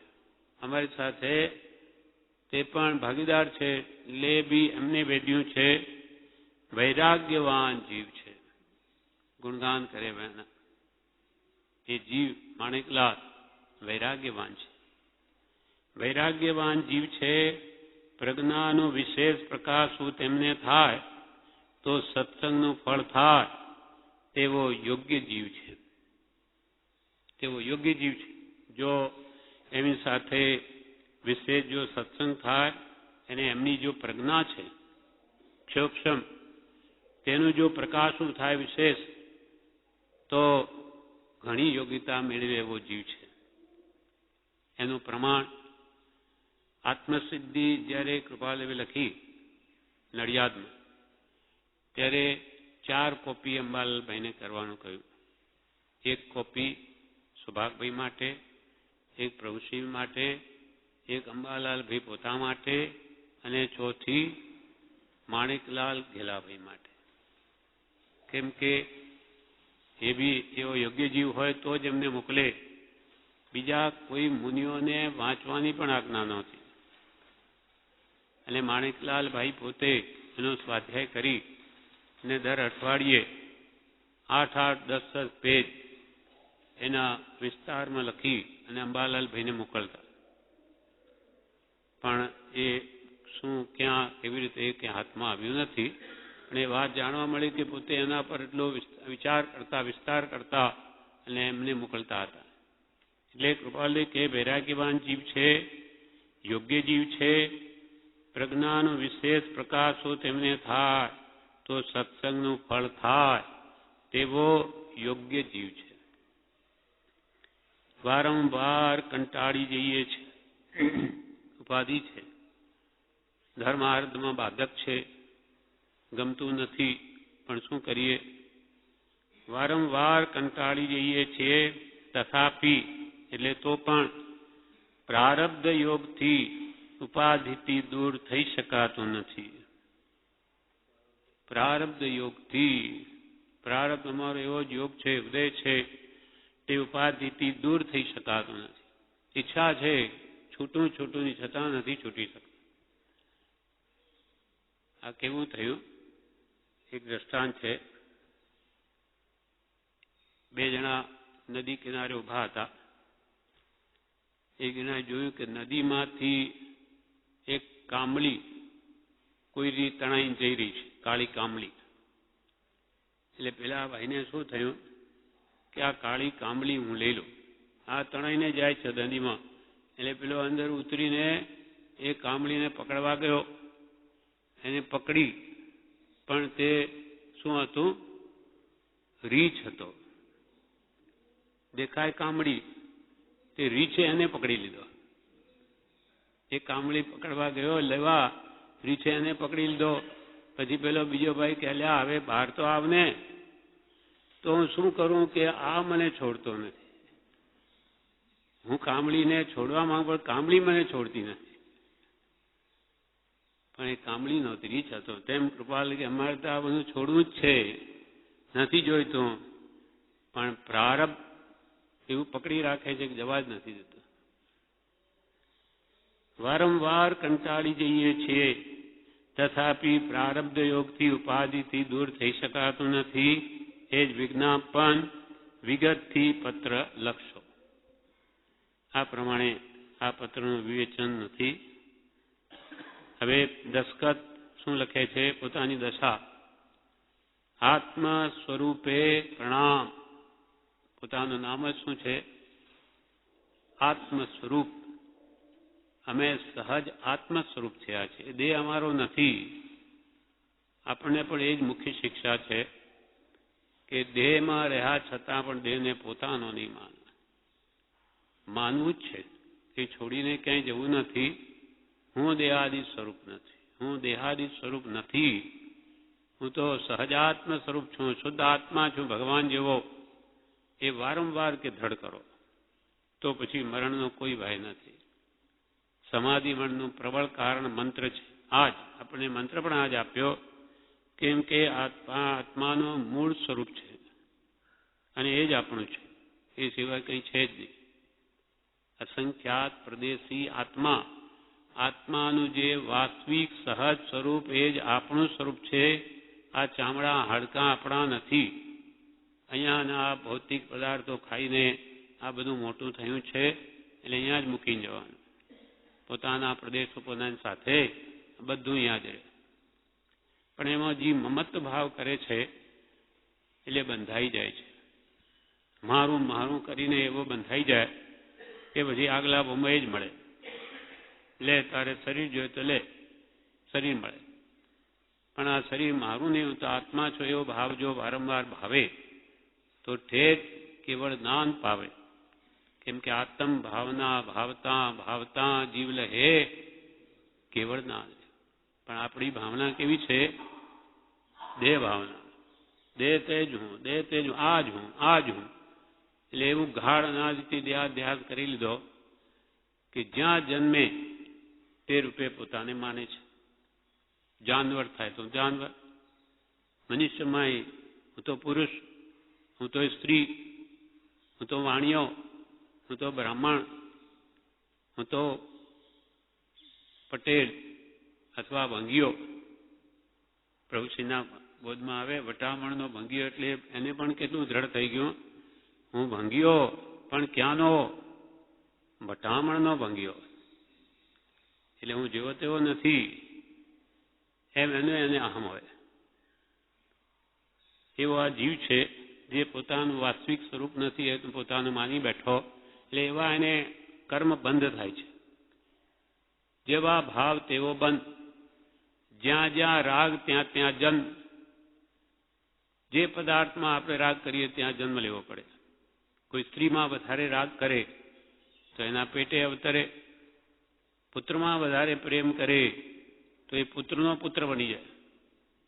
એ માણવી શેઠ આજ સવામણનું ખાતમોર જેના હાથે પ્રભુશે કરાવ્યું, એ માણવી શેઠ પોતે ત્રિકમજી શેઠ હતા પૂર્વમાં. એની એક જ પુત્રી કેતબાઈ કચ્છી હતા. એના પડે અત્યંત રાગ.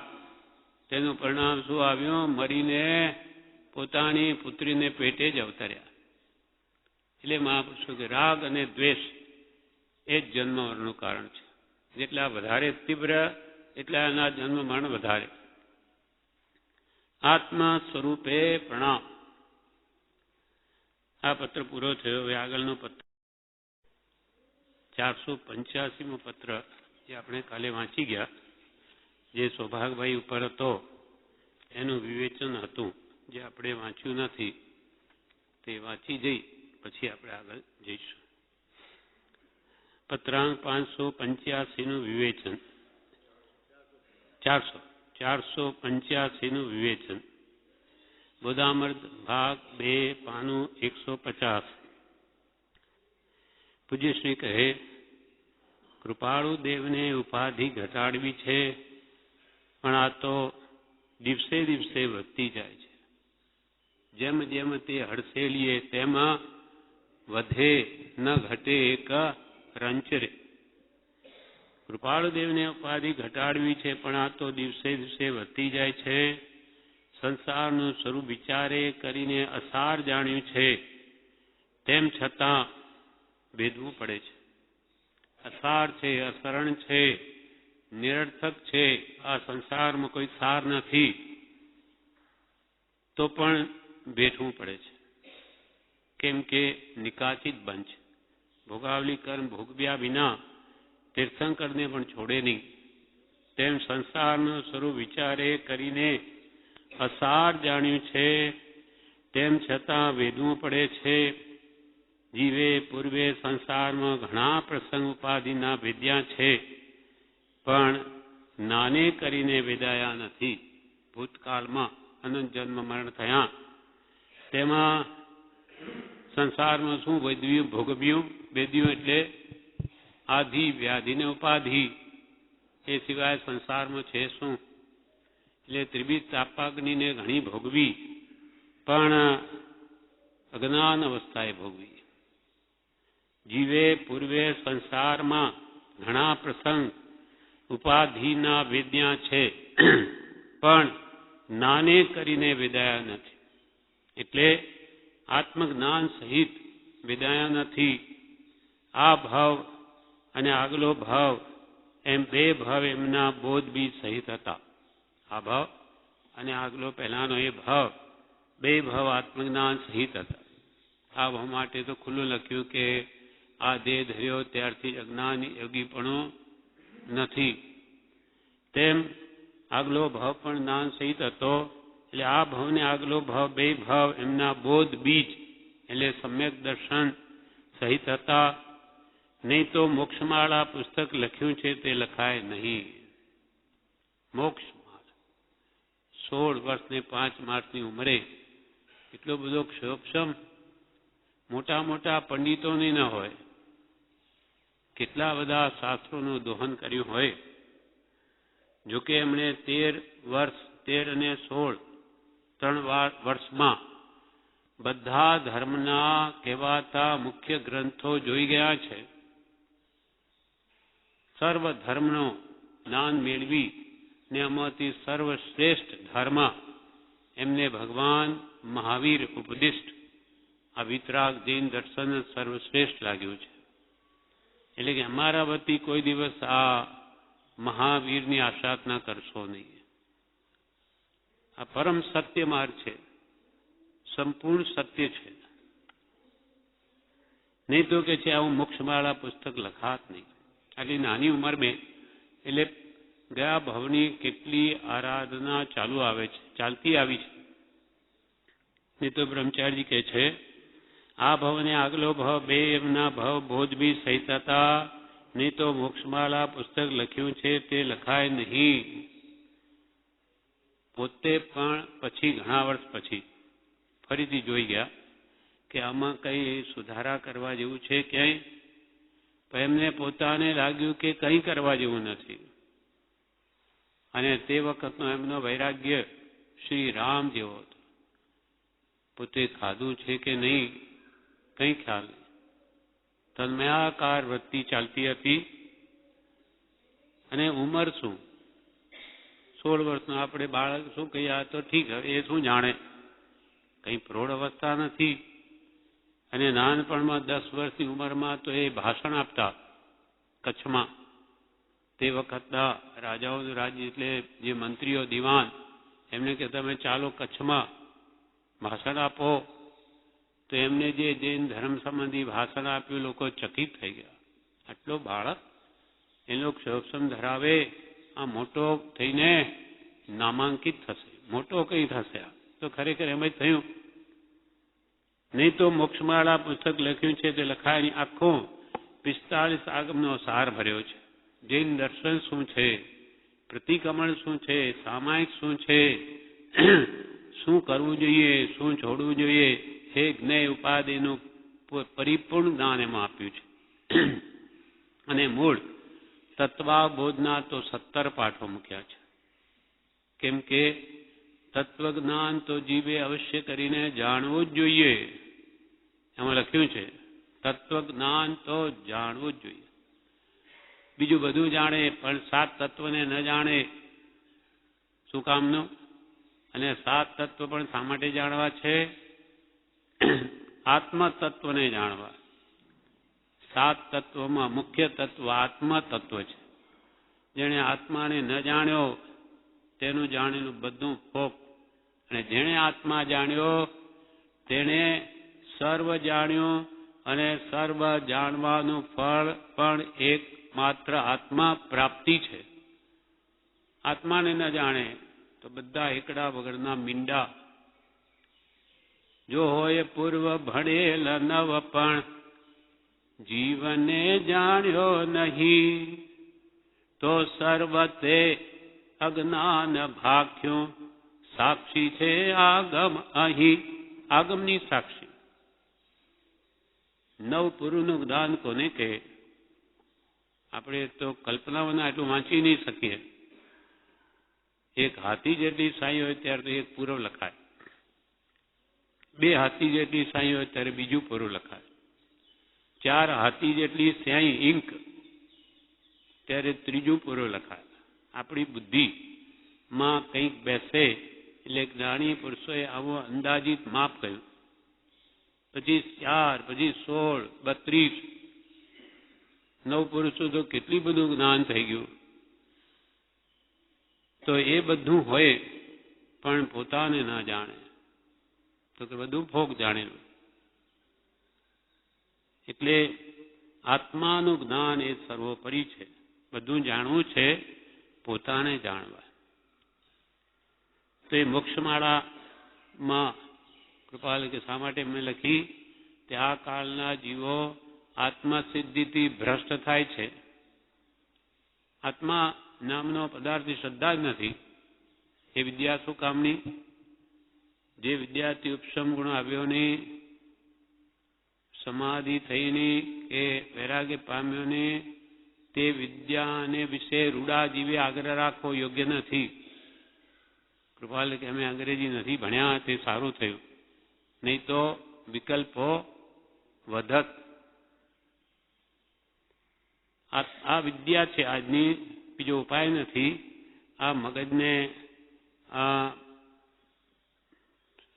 હોશિયાર કરવા માટે બીજી વિદ્યા નથી આપણી પાસે. ઋષિમુનિઓ પહેલા જે ભણાવતા ઝૂંપડીઓમાં, જંગલોમાં, એ હવે રહ્યું નહીં. બુદ્ધિના વિકાસ માટે આપણે એક જ સાધન રહ્યું છે. અને તેમાં વળી બધું વિદ્યા એવી છે કે સાવ આત્મસિદ્ધિથી ભ્રષ્ટ કરી દે છે. આત્માની શ્રદ્ધા કિંચિત હોય તે પણ જતી રહે એવી આ વિદ્યા છે. નહીં તો મોક્ષમાળા, કે અમે મોક્ષમાળા પુસ્તક એના માટે લખ્યું છે.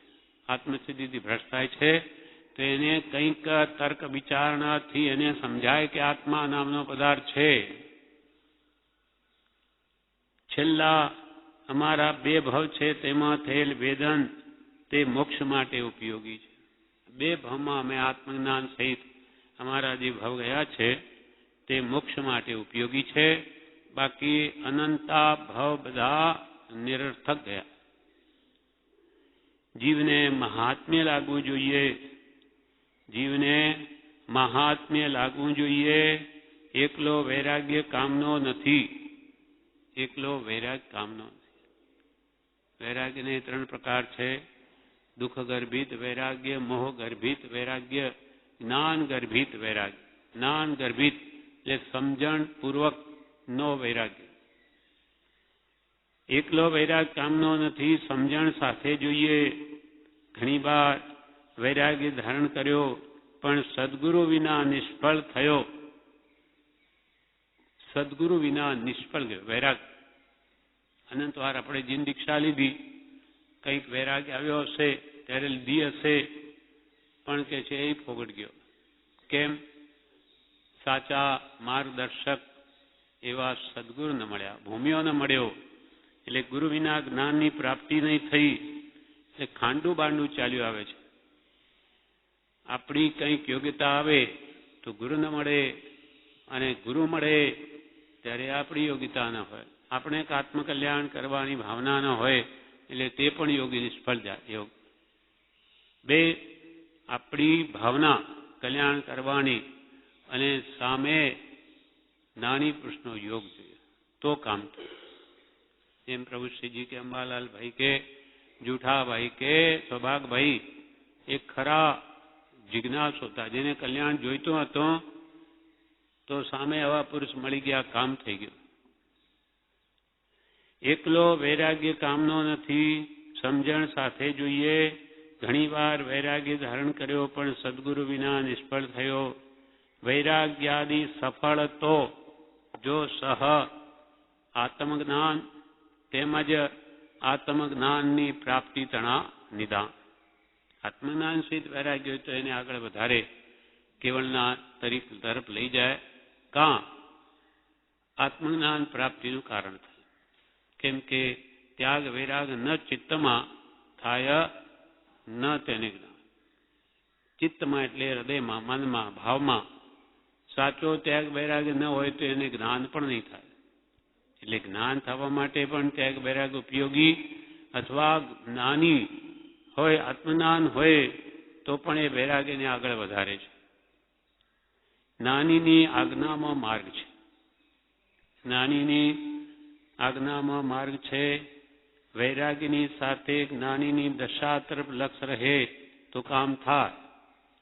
એકલો વૈરાગ કામ ના આવે.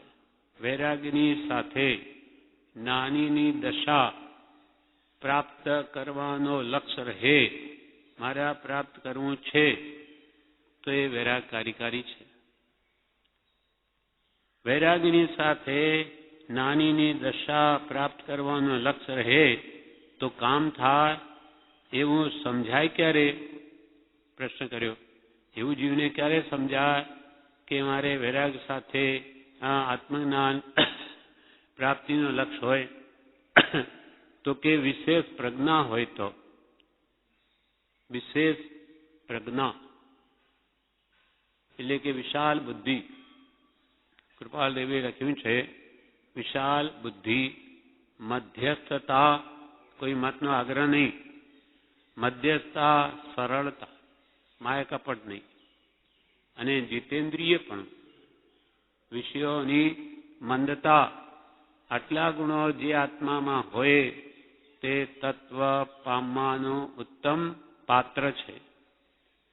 એટલે આવું હોય તો એને વૈરાગ્ય સફળ થાય, લક્ષ બંધાય.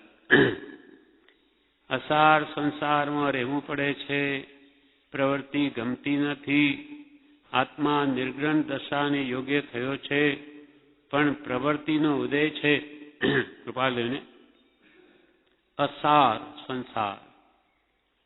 અસાર સંસારમાં રહેવું પડે છે. પ્રવૃત્તિ ગમતી નથી. આત્મા તો નિર્ગ્રંથ દશાને યોગ્ય છે, મુનિ દશાને યોગ્ય છે. અંતરંગે મુનિવરો પણ પ્રવૃત્તિનો ઉદય છે.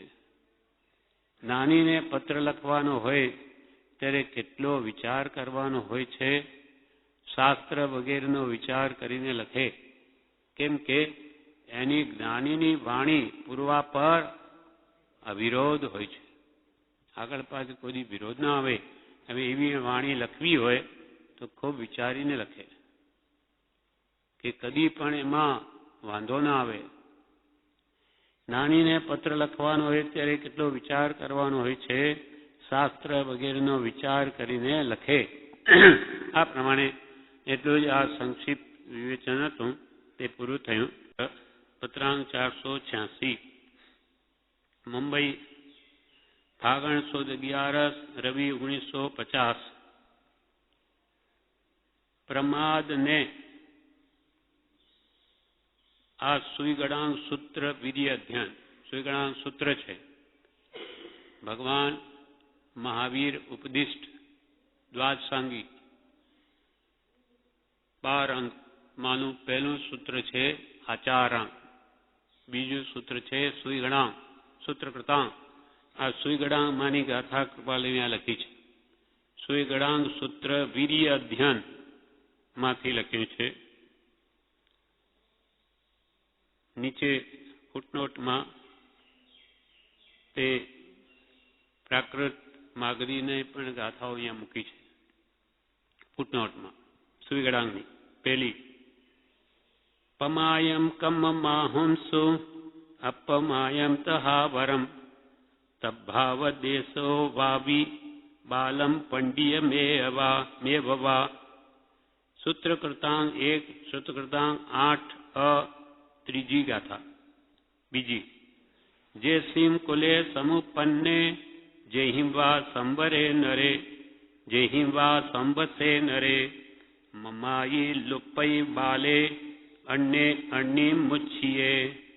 સૂત્રકૃતાંક 1 સૂત્ર સ્કંદ 1 અ ચોથી ગાથા. ત્રીજું જે બુદ્ધા અતિકંતા જે બુદ્ધા અણા ગયા સંતિ તે સિંહ પૈઠાણમ ભૂયાણમ જગતી જહા. સૂત્રકૃતાંક 1 સૂત્ર સ્કંદ 11 અધ્યાય 36મી ગાથા. 11મો અધ્યાય 36મી ગાથા. તેમાં આ કહે છે ગુજરાતીમાં પ્રમાદને તીર્થંકર દેવ કર્મ કહે છે. પ્રમાદને તીર્થંકર દેવ કર્મ કહે છે અને અપ્રમાદને તેથી બીજું એટલે અકર્મરૂપ એવું આત્મ સ્વરૂપ કહે છે. તેવા ભેદના પ્રકારથી અજ્ઞાની અને જ્ઞાનીનું સ્વરૂપ છે કહ્યું છે. આ 3 લીટીઓનો અર્થ છે, 3 ગાથાઓનો. પ્રમાદને તીર્થંકર દેવ કર્મ કહે છે. પ્રમાદ પ્રમાદ એટલે આપણે કહીએ આળસ, એટલું જ નહીં. પ્રમાદનો વિસ્તારના 15 ભેદ કર્યા છે. 15 પ્રકારનો પ્રમાદ છે. તેમાં વિષય, કષાય, વિખતા, નિદ્રા અને સ્નેહ અથવા સ્નેહ અને નિદ્રા, આ 15 છે ભેદ. એમાં 5 ઇન્દ્રિયના વિષયોમાં આપણી પ્રવૃત્તિ હોય તો જ્ઞાની કે પ્રમાદ જ છે. 5 ઇન્દ્રિયો એટલે મોઢું, નાક, શરીર, મોઢું, નાક, આંખ અને કાન. શરીરનો વિષય છે સ્પર્શ ઇન્દ્રિય અને કહેવાય. મોઢાનો વિષય છે સ્વાદ, નાકનો વિષય છે ગંધ, આંખનો વિષય છે રૂપ, કાનનો વિષય છે શબ્દ. શબ્દ, રૂપ, રસ, ગંધ, સ્પર્શ એ 5 ઇન્દ્રિયના વિષયોમાં આપણી ઓછા વધતા પ્રમાણમાં પ્રવૃત્તિ હોય તો જ્ઞાનીની દ્રષ્ટિમાં આપણે પ્રમાદમાં છીએ. અને કૃપાલ કે પ્રમત્ત ભાવે એટલે પ્રમાદે આ જીવનું ભૂંડું કર્યામાં કાંઈ પણ મણા રાખી નથી કે કાંઈ પણ કમી રાખી નથી. સર્વ દુઃખનું મૂળ જ આ ઇન્દ્રિયો છે, વિષયો છે. ઇન્દ્રિયોને આ જીવ પોતાની માને છે. પ્રત્યેક ઇન્દ્રિયો પોતપોતાના વિષયોને ઈચ્છે છે. એવો નાદી અભ્યાસ પડી ગયો અને જે ઈચ્છે તે મેળવવા જીવ પ્રયત્ન કરે છે. તેમાં રાગ કરે છે, મોહ કરે છે. એટલે નવીન કર્મ બંધાય છે અને સંસાર લાંબો થતો જાય છે. એટલે 5 વિષયો પ્રમાદ છે. એમાં પ્રવૃત્તિ વિષય કસાય, ક્રોધ, માન, માયા, લોભ. ઈચ્છા માત્ર લોભ છે. કોઈ પણ પદાર્થની આપણે ઈચ્છા કરીએ એ લોભ કસાયમાં આવી ગયું. એટલે એમાં જે કંઈ પણ પ્રવૃત્તિ છે, ક્રોધમાં, માનમાં, માયામાં કે લોભમાં, એ બધો પ્રમાદ છે. પછી વિષય કથા, પછી વિકતા. વિકતા 4 છે. આ છાપાઓ ન્યૂઝપેપર આપણે વાંચીએ એમાં શું આવે? આ વિકતા આવે. દેશકથા, રાજકથા, સ્ત્રી કથા, ભોજન કથા. એથી જ એ ભરપૂર હોય. આ બધો કચરો છે. કચરો આપણે માથામાં ભરી દઈએ તો પછી આ કચરાથી ભરાઈ જાય મગજ. ત્યાં પછી સારી વસ્તુ માટે જગ્યા નહીં રહે અને આપણે કંઈ કરી શકવાના નથી. દેશનું કે રાજનું અનાવશ્યક આ મનુષ્ય ભવનો બહુમૂલ્ય સમય આમાં સાવ નિરર્થક જાય છે. નિરર્થક જ જાય એટલું નહીં, પણ એટલા બધા વિકલ્પો ભરી દે આપણા અંદર કે કાઢતાંય કેટલા કલાક નીકળે. અથવા કંઈક વાંચીએ, જાણીએ એટલે બીજાને કહીએ કે ત્યાં આવું થયું, ફલાણું થયું, આ થયું, ત્યાં આટલી બધા માણસો મરી ગયા અથવા ઘાયલ થઈ ગયા. આપણે ત્યાં વાંચીને ત્યાં બધા કે ભાઈ 100 જણા ચાલો ત્યાં, તો સમજ્યા કે ભાઈ મદદરૂપ આપણે ગયા. તો જાણવાનો અર્થ શું? દુનિયામાં એ તો થતું જ રહેવાનું. આ તો જગત જીવે કર્માધીના. આપણે આપણા આત્માનું કલ્યાણ કરવું છે. આવી રીતે આપણું કલ્યાણ સામે છે એવું વાંચવું જોઈએ. આવા વિચારમાં રહેવું જોઈએ. કેમ કે જેવા વિચાર તેવો જ બંધ પડે છે. વિકતા, દેશ કથા, રાજકથા, સ્ત્રી કથા, ભોજન કથા. કૃપાલ કે આહારની વાત તુચ્છ છે. આહારની તુચ્છ વાત છે. એને વારંવાર યાદ નહીં કરવી. કેમ કે ખાધા પછી શું થાય? વિષ્ટા થાય. એની શું વાત કરવી? અને સ્ત્રી કથા માત્ર મોહ વધારે. એક તો મોહ અંદર પડેલો છે અનાદિનો, વળી એમાં આ ઉમેરો કરે. ખાતર અને પાણી નાખવાથી જેમ ઝાડ વધે તેમાં મોહ વધે. કલ્પિત કથા મોહીજન જોડે અપથ્ય વધારે રોગ. કલ્પિત કથાઓ મોહી લોકો જોડે અને આ અપથ્ય કેમ રોગને વધારે, તેમ આવી કથાઓ આપણો જે મોહનો રોગ છે એને વિશેષ વધારી દે. જેથી આત્મા ક્લેશિત થાય, દુઃખી થાય. તે સુખનો માર્ગ ના થયો, વિશેષ દુઃખ ઊભું કર્યું આપણે. તે થઈ વિકથા. વિકતા 4 અને એ બી પ્રમાદ. કેમ કે આત્માને ભૂલીને આમાં લાગ્યો. પછી છે સ્નેહ. સ્નેહ એટલે પ્રેમ, મોહ, રાગ કોઈથી કરવો. એ જ્ઞાનીઓ આપણને આ રાગ મોહ કરવામાં આનંદ આવે. જ્યારે જ્ઞાની કે રાગ એ જ આગ છે.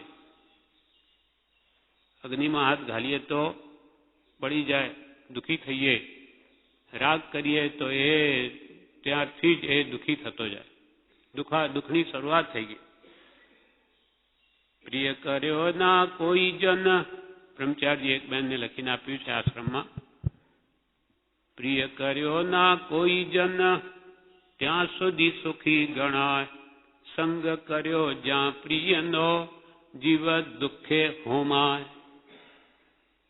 જ્યાં સુધી આ જીવે કોઈને મારું કર્યું ત્યાં તો મારું છે કે મારી છે એવો જ્યાં સુધી ભાવ લાવ્યો નથી ત્યાં સુધી જે સુખી છે.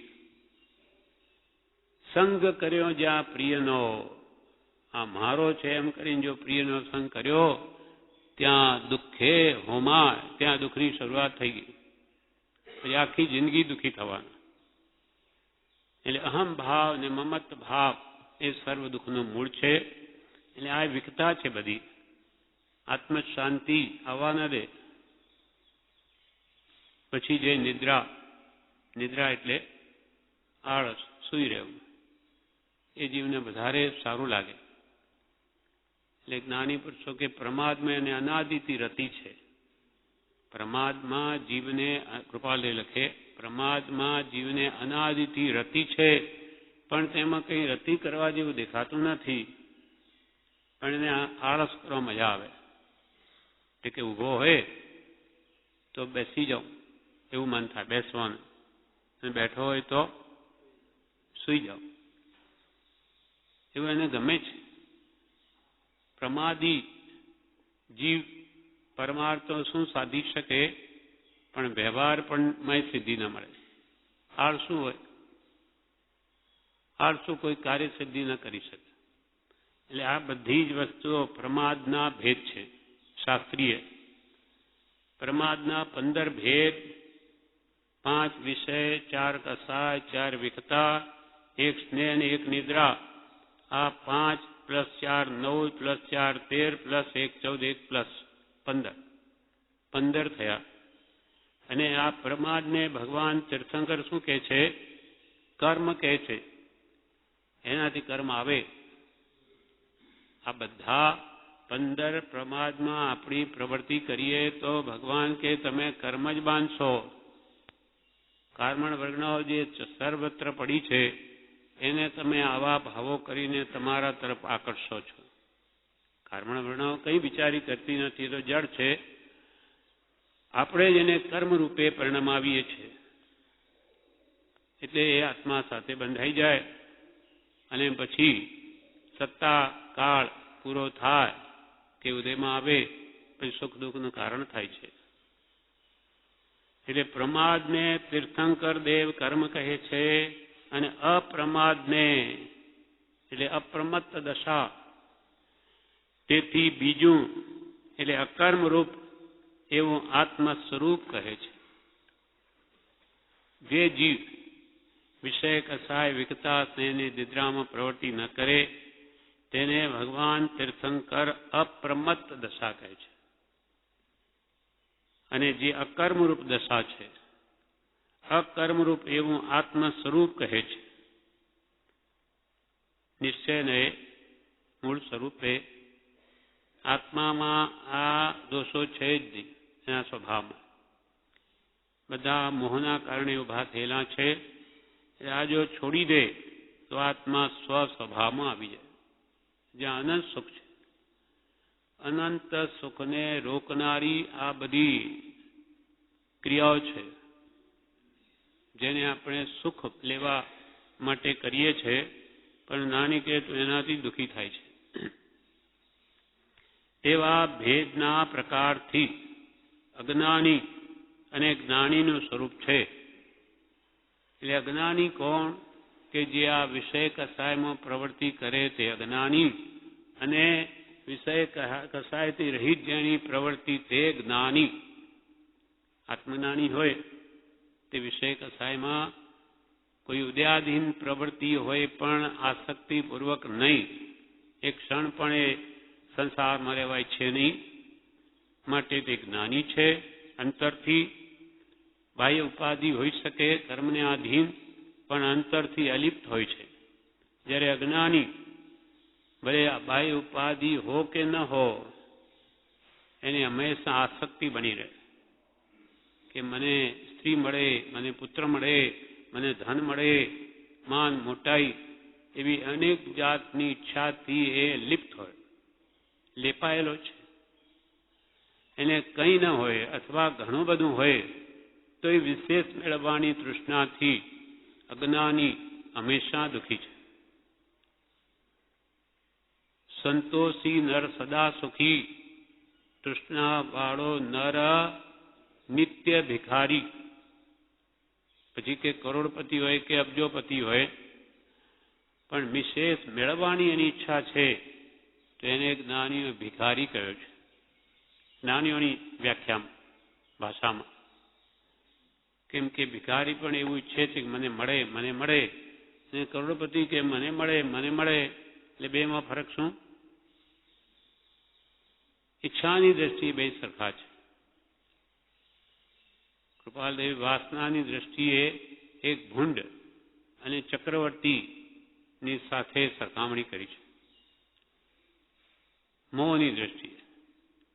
જો કે પુણ્યની દ્રષ્ટિએ ચક્રવર્તી મહાન છે, પણ વાસનાની દ્રષ્ટિએ બે તુચ્છ વૃત્તિવાળા છે.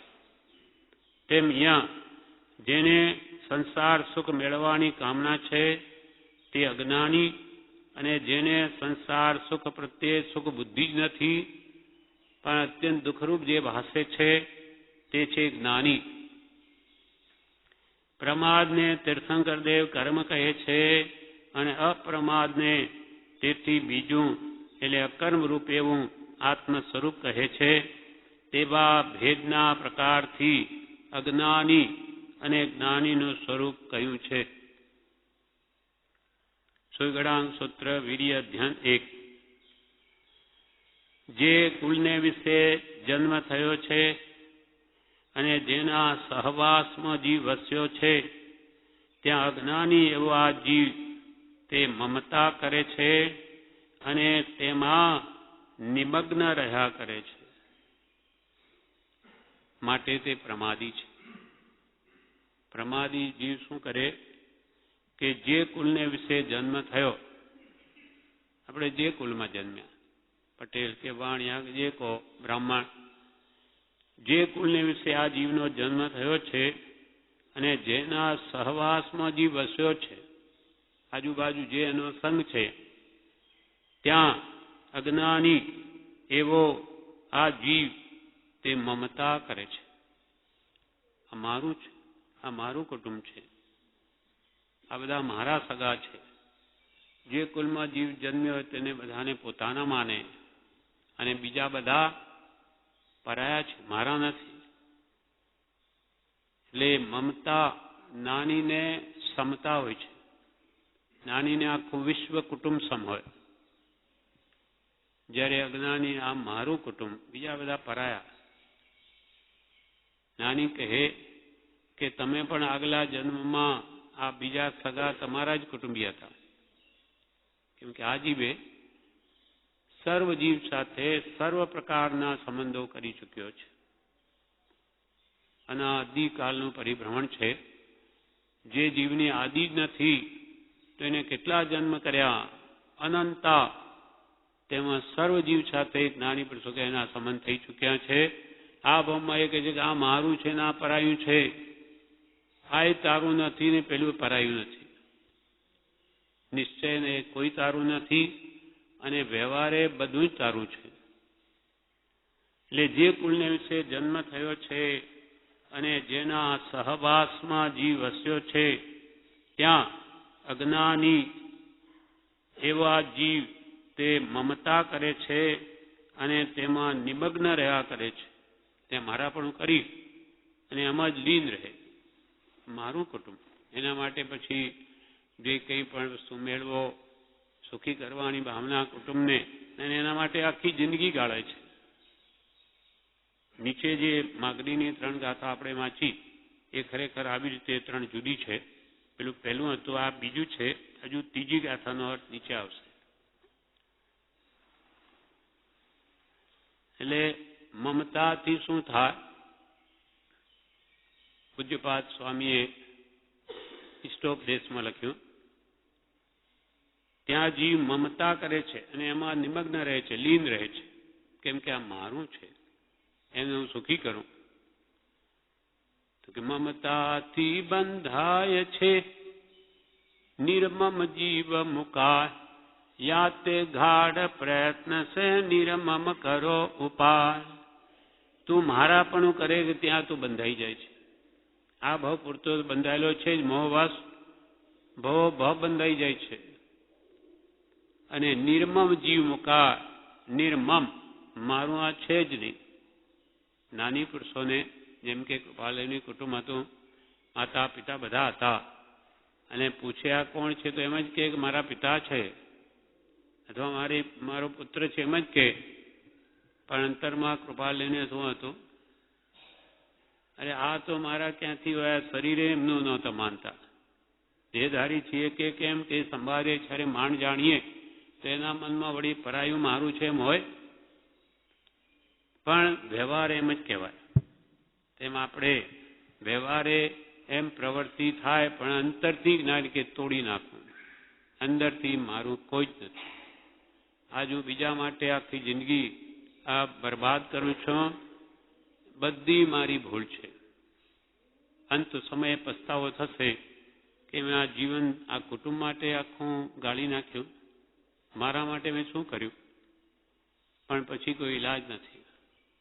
એટલે પહેલાથી જ અંદરથી તોડી નાખે અને કેટલો વહેલો અહીંથી છૂટીને મારા આત્મકલ્યાણમાં જ લીન રહું, સાધના કરું, તો જે જીવ સમાધિ મળની યોગ્યતા છે. આખી જિંદગી આ કુટુંબને વ્યવહારમાં જ પડ્યો રહ્યો તો અંત વખતે પસ્તાવાનું જ છે. કંઈ હાથમાં ના આવે અને અનંત અનંત પુણ્યના ઢગલા થયા, ભેગા થયા, બધી સુખ સમૃદ્ધિ સામગ્રી બધી મળી છે, બધી ફોગ જશે. માત્ર આ મમતાના કારણે. એટલે અહીંયા કે છે જે કુળને વિશે જન્મ થયો છે અને જેના સહવાસમાં જીવ વસ્યો છે ત્યાં અજ્ઞાની એવો આ જીવ તે મમતા કરે છે અને તેમાં નિમગ્ન રહ્યા કરે છે. એમાં મસ્ત રહે છે. મારું કુટુંબ છે, અમે સુખી છે, અમારું કુટુંબ સુખી એટલે બધા સુખી એમ માને. અને અમારા કુટુંબમાં કોઈ દુઃખી એટલે જાણે અમે બધા દુઃખી છીએ. બીજા સંબંધી એને કોઈ વિકલ્પ જ નથી. પણ આ મમતા એ જ સમય આવે પાછું રડાવશે. કેમ કે સંયોગમાં આનંદ માન્યો એટલે વિયોગ થઈ દુઃખી થવાનું છે. અને કોઈનો કોઈ વિયોગ તો થતો જ રહે છે. પહેલા આપણે જઈએ કે બીજા સગા જાય, કોઈ એક શાશ્વત રહેવાનું નથી. પાન ખરંતા એમ કહે સુન તરુવર બન રहा, અબ કે બિછુરે કબ મિલે દૂર પડેંગે જાય. પાંદડા ખરે છે ને ઝાડના, પાન ખરંતા, પાન ખરતા ઝાડને એમ કે પાન ખરંતા એમ કહે. કોને કહે? ઝાડને કહે છે. સુન તરુવર, તરુવર એટલે ઝાડ. સુન તરુવર વનરાય, વનના રાજા, તરુવર સાંભળ, હું તારાથી છૂટો પડું છું, પાછા ક્યારે મળીશું. પાન ખરંતા એમ કહે સુન તરુવર વનરાય, અબ કે બિછુરે કબ મિલે, હું તમારાથી વિછડો પડું છું, હવે છૂટો પડું છું, પાછા ક્યારે મળીશું. અબ કે બિછુરે ક્યારે કબ મિલે દૂર પડેંગે જાય, હું દૂર જઈને પડીશ. તબ તરુવર ઉત્તર દિયો.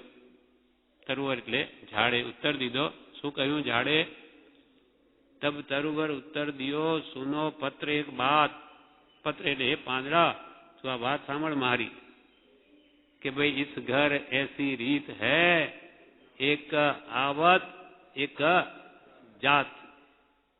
તું જાય એવો મારે બીજો આવશે, ચિંતા નહીં કર, તારે જા. જવું હોય તો મારે તો પાછું નવું ફૂટશે, પાછી કુપળ ફૂટશે. એટલે આ તો જતા આવતા આમ થયું છે, આ તો અનાદિનો છે. જેમ આપણા બાપ દાદા આપણે જન્મ્યા, બાપ દાદા જન્મેલા અને એના પહેલા જન્મેલા, આ લિંક તો આ ચાલતી આવી છે. ક્યાંથી? અનાદિથી. પણ યાદ નથી આપણે 2-3 પેઢી પછી શું હતું ખબર નહીં, કોણ હતું, જાણે કે હતું જ નહીં. એમ અનાદિથી આ તો થતું જ આવ્યું છે ને પોતે પણ ચાલ્યો જશે. કોઈ ભાવ નહીં પૂછે. આપણે આપણા દાદા પરદાદાને યાદ કરીએ છીએ, કોણ હતા, શું હતા, એમનો ફોટોય ઘરમાં નથી, કેવા હતા. તેમ આપણે હતા નહોતા થઈ જઈશું. કોઈના નામે રહ્યા નથી. ઋષભકૂટ પર્વત ઉપર ચક્રવર્તી જ્યારે 6 ખંડ સાધે ત્યારે એવો નિયોગ છે ત્યાં નામ લખવા જાય કે ભાઈ અહીંયા એવો પર્વત છે મોટો, ત્યાં જે પૂર્વે ચક્રવર્તીઓ થઈ ગયા 6 ખંડ સાધ્યા એટલે ત્યાં પછી જઈને કોતરે પથ્થરમાં ભરત ચક્રવર્તી થયા, આ સંમતમાં આવા. પણ ત્યાં ભરત ચક્રવર્તી ગયા, નામ લખવું છે, જગ્યા જોઈએ તો ક્યાંય જગ્યા જ દેખાતી નથી, ક્યાં ખોદવું? એટલા બધા ચક્રવર્તીઓ પૂર્વે થઈ ગયેલા છે. એટલે એણે શું કર્યું, એક ચક્રવર્તીનું નામ ભૂથી કાઢ્યું, પથ્થરથી ખોદીને ખલાસ કરીને ત્યાં પોતાનું લખ્યું. તે વખતે પણ મનમાં વિચારે છે મેં એનું નામ ભૂસ્યું, ભવિષ્યમાં મારું પણ આ કોઈ નામ ભૂસી નાખી દેશે. એનો અર્થ શું થયો? કોઈના નામ શાશ્વત નથી. આ જીવ નામ માન માટે આમ જાણે માને છે કે મારું નામ રહેશે. અરે નામ તો ચક્રવર્તીઓને નથી રહ્યા, તો તારું શું રહે? એમ આ જીવ પોતાનું માને છે ને એમાં નિમગ્ન રહે છે અને મોહમાં અને મોહમાં મરીને ખોટી ગતિએ જતો રહે છે. આ બીજી ગાથાનો અર્થ છે સુગળા પ્રથમાધ્યાન. હવે ત્રીજી ગાથા. જે બુદ્ધાતિ કંતા જે બુદ્ધા અણા ગયા સંતિ તે સિમ શયિઠાણમ ભૂયાણમ જગતી જહા. સૂત્રકૃતાંગ 1 સૂતસ્કંદ 11 અધ્યાય 36 ગાથા 36મી. સૂતસ્કંદ 11 અધ્યાય 36મી ગાથા. તેનો અર્થ કે છે જે જ્ઞાની પુરુષો ભૂતકાળને વિશે થઈ ગયા છે અને જે જ્ઞાની પુરુષો ભાવિ કાળને વિશે થશે તે સર્વ પુરુષોએ શાંતિ એટલે બધા વિભાવ પરિણામથી થાકવું, નિવૃત્ત થવું, તે શાંતિને સર્વ ધર્મનો આધાર કયો છે. જેમ ભૂતકાળને પૃથ્વી આધાર, જેમ ભૂત માત્રને પૃથ્વી આધારભૂત છે, અર્થાત પ્રાણી માત્ર પૃથ્વીના આધારથી સ્થિતિવાળા છે, તેનો આધાર પ્રથમ તેમને હોવો યોગ્ય છે, તેમ સર્વ પ્રકારના કલ્યાણનો આધાર પૃથ્વીની પેઠે શાંતિને નાની પુરુષે કયો છે. સુગડાંગ 3 ત્રીજી ગાથા. આ ભગવાન મહાવીરનો ઉપદેશ છે. જે જ્ઞાની પુરુષો ભૂતકાળને વિશે થઈ ગયા છે. ભૂતકાળમાં કેટલા જ્ઞાની પુરુષો થઈ ગયા? અનંત કાળથી જીવો સિદ્ધ થતા આવ્યા છે. અનંત જ્ઞાનીઓ થઈ ગયા જેની કોઈ આદિ નથી. જે જ્ઞાની પુરુષો ભૂતકાળને વિશે થઈ ગયા છે અને જે જ્ઞાની પુરુષો ભવિષ્યકાળને વિશે થશે. ભૂતકાળમાં થઈ ગયા, વર્તમાનમાં હોય, થશે કાળ ભવિષ્યમાં, પણ માર્ગ ભેદ નહીં કોઈ. જે વિતરાગે માર્ગ બોધ્યો છે મોક્ષ પ્રાપ્તિનો, એમાં 3 કાળમાં ભેદ ન હોય, એક હોય. 3 કાળમાં ભૂત ભવિષ્ય વર્તમાન 3 કાળમાં મોક્ષે જવાનો માર્ગ તો એક જ હોય, એમાં કઈ 17 ન હોય. જેમ કોઈ કે ભાઈ એટલા બધા ધર્મના ફાંટા કેમ છે, તો કે એ તો કંઈ નથી, બધા મોક્ષે જવાના. આ તો જુદા જુદા રસ્તા છે ખાલી. ભાઈ બધા મોક્ષમાં જ જાય એવું માને. કોઈ હિંસા કરે એ મોક્ષનો માર્ગ અને અહિંસા એ મોક્ષનો માર્ગ, એમ કેમ હોઈ શકે? એટલે માન્યતા મિથ્યા છે. સાચો માર્ગ એક જ હોય. એક સાચો માર્ગ હોય તો એના ફાંટા એટલા પાડવાની જરૂર શું છે? જેમ કે ભગવાન મહાવીરનો મૂળ માર્ગ એક જ હતો. પછી આપણા જેવા અજ્ઞાનીઓએ મોટા થવા, આચાર્ય થવા જુદા જુદા પંથ ઉભા કર્યા. પેલો કે મારી માનો એટલે મોક્ષ થાય, પેલો કે અમે કહીએ સાચું છે. એ મત મત ભેદે રે જોજી પૂછીએ, સૌ થાપે અહમેર. પણ જો માર્ગ એક જ હોય તો આ ભેદ શાના?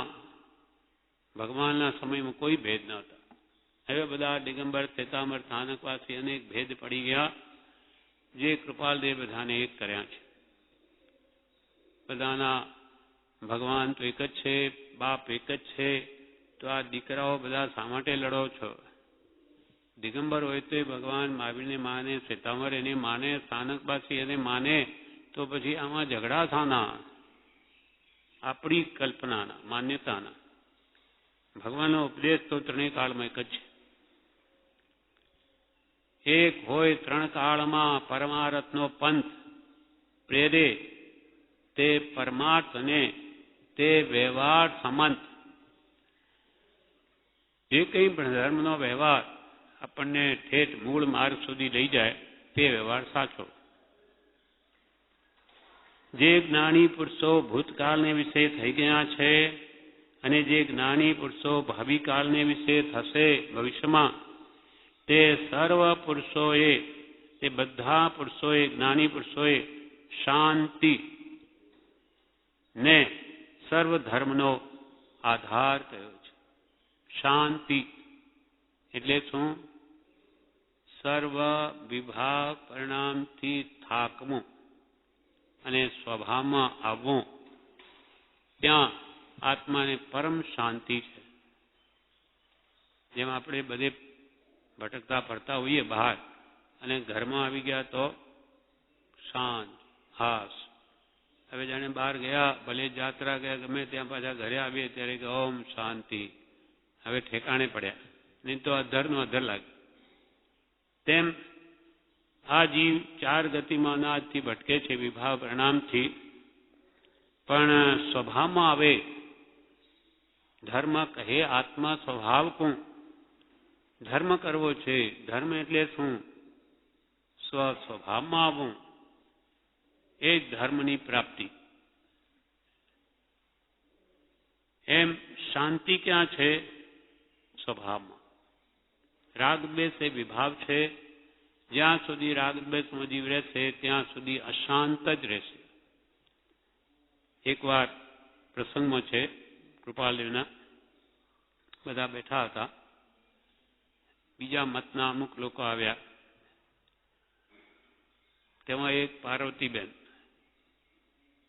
એ પણ એ મતના આગ્રહમાં તડુકી અને કૃપાલજીને બોલ્યા, શાંતિ એટલે શું? કૃપાલજી શું કહ્યું? ના, ધર્મ. પાર્વતીબેને શું પૂછ્યું? ધર્મ એટલે શું? તે કૃપાલજીએ જવાબમાં શું કહ્યું? શાંતિ. તમે એટલા ઉકળો છો ને, તમે પહેલા શાંત થાઓ. બે મિનિંગ થયા. તમે શાંત થાઓ એ ધર્મનું સ્વરૂપ છે, અને શાંતિ જ્યાં ઉકળાટ છે જ નહીં, કશાયનો અભાવ છે, તેનું નામ જ ધર્મ છે. આત્માના સ્વભાવમાં અશાંતિ છે જ નહીં. અશાંત તો આપણે સંસારમાં બધા વિષય કસાયની પ્રવૃત્તિ છે ત્યારે અશાંતિ ભોગવીએ છીએ. નાની કે તમે સભામાં આવી જાઓ. આ સભામાં આવવા માટે આ વિષય કસાયની પ્રવૃત્તિને દૂર કરવા માટેનો આપણા પ્રયત્ન છે. કશાય ઘટે એટલું કરતા કલ્યાણ ને શાંતિ વેદાય. કોઈ પણ ક્લેશ કોઈ વિષયના કારણે કે કશાયના કારણે થઈ જાય તો આપણે અંતરમાં કેટલી અશાંતિ થાય. શાંતિ ન પડે અંતરમાં, વ્યાકુળતા રહે, ઉકળાટ થાય. અને જ્યારે સમાધાન હોય, બધા સંપત્તિ પ્રેમથી રહેતા હોય તો શાંતિ, કોઈ ગટપડ છે જ નહીં. એટલે શાંતિમાં સુખ છે. અશાંતિ એટલે ક્લેશ, અને ક્લેશે વાસિત મન સંસાર, ક્લેશ રહિત મન તે ભવપાર. જ્યાં કજિયા ક્લેશ ઝઘડા છે ત્યાં શાંતિ છે, અને ત્યાં ધર્મ નથી.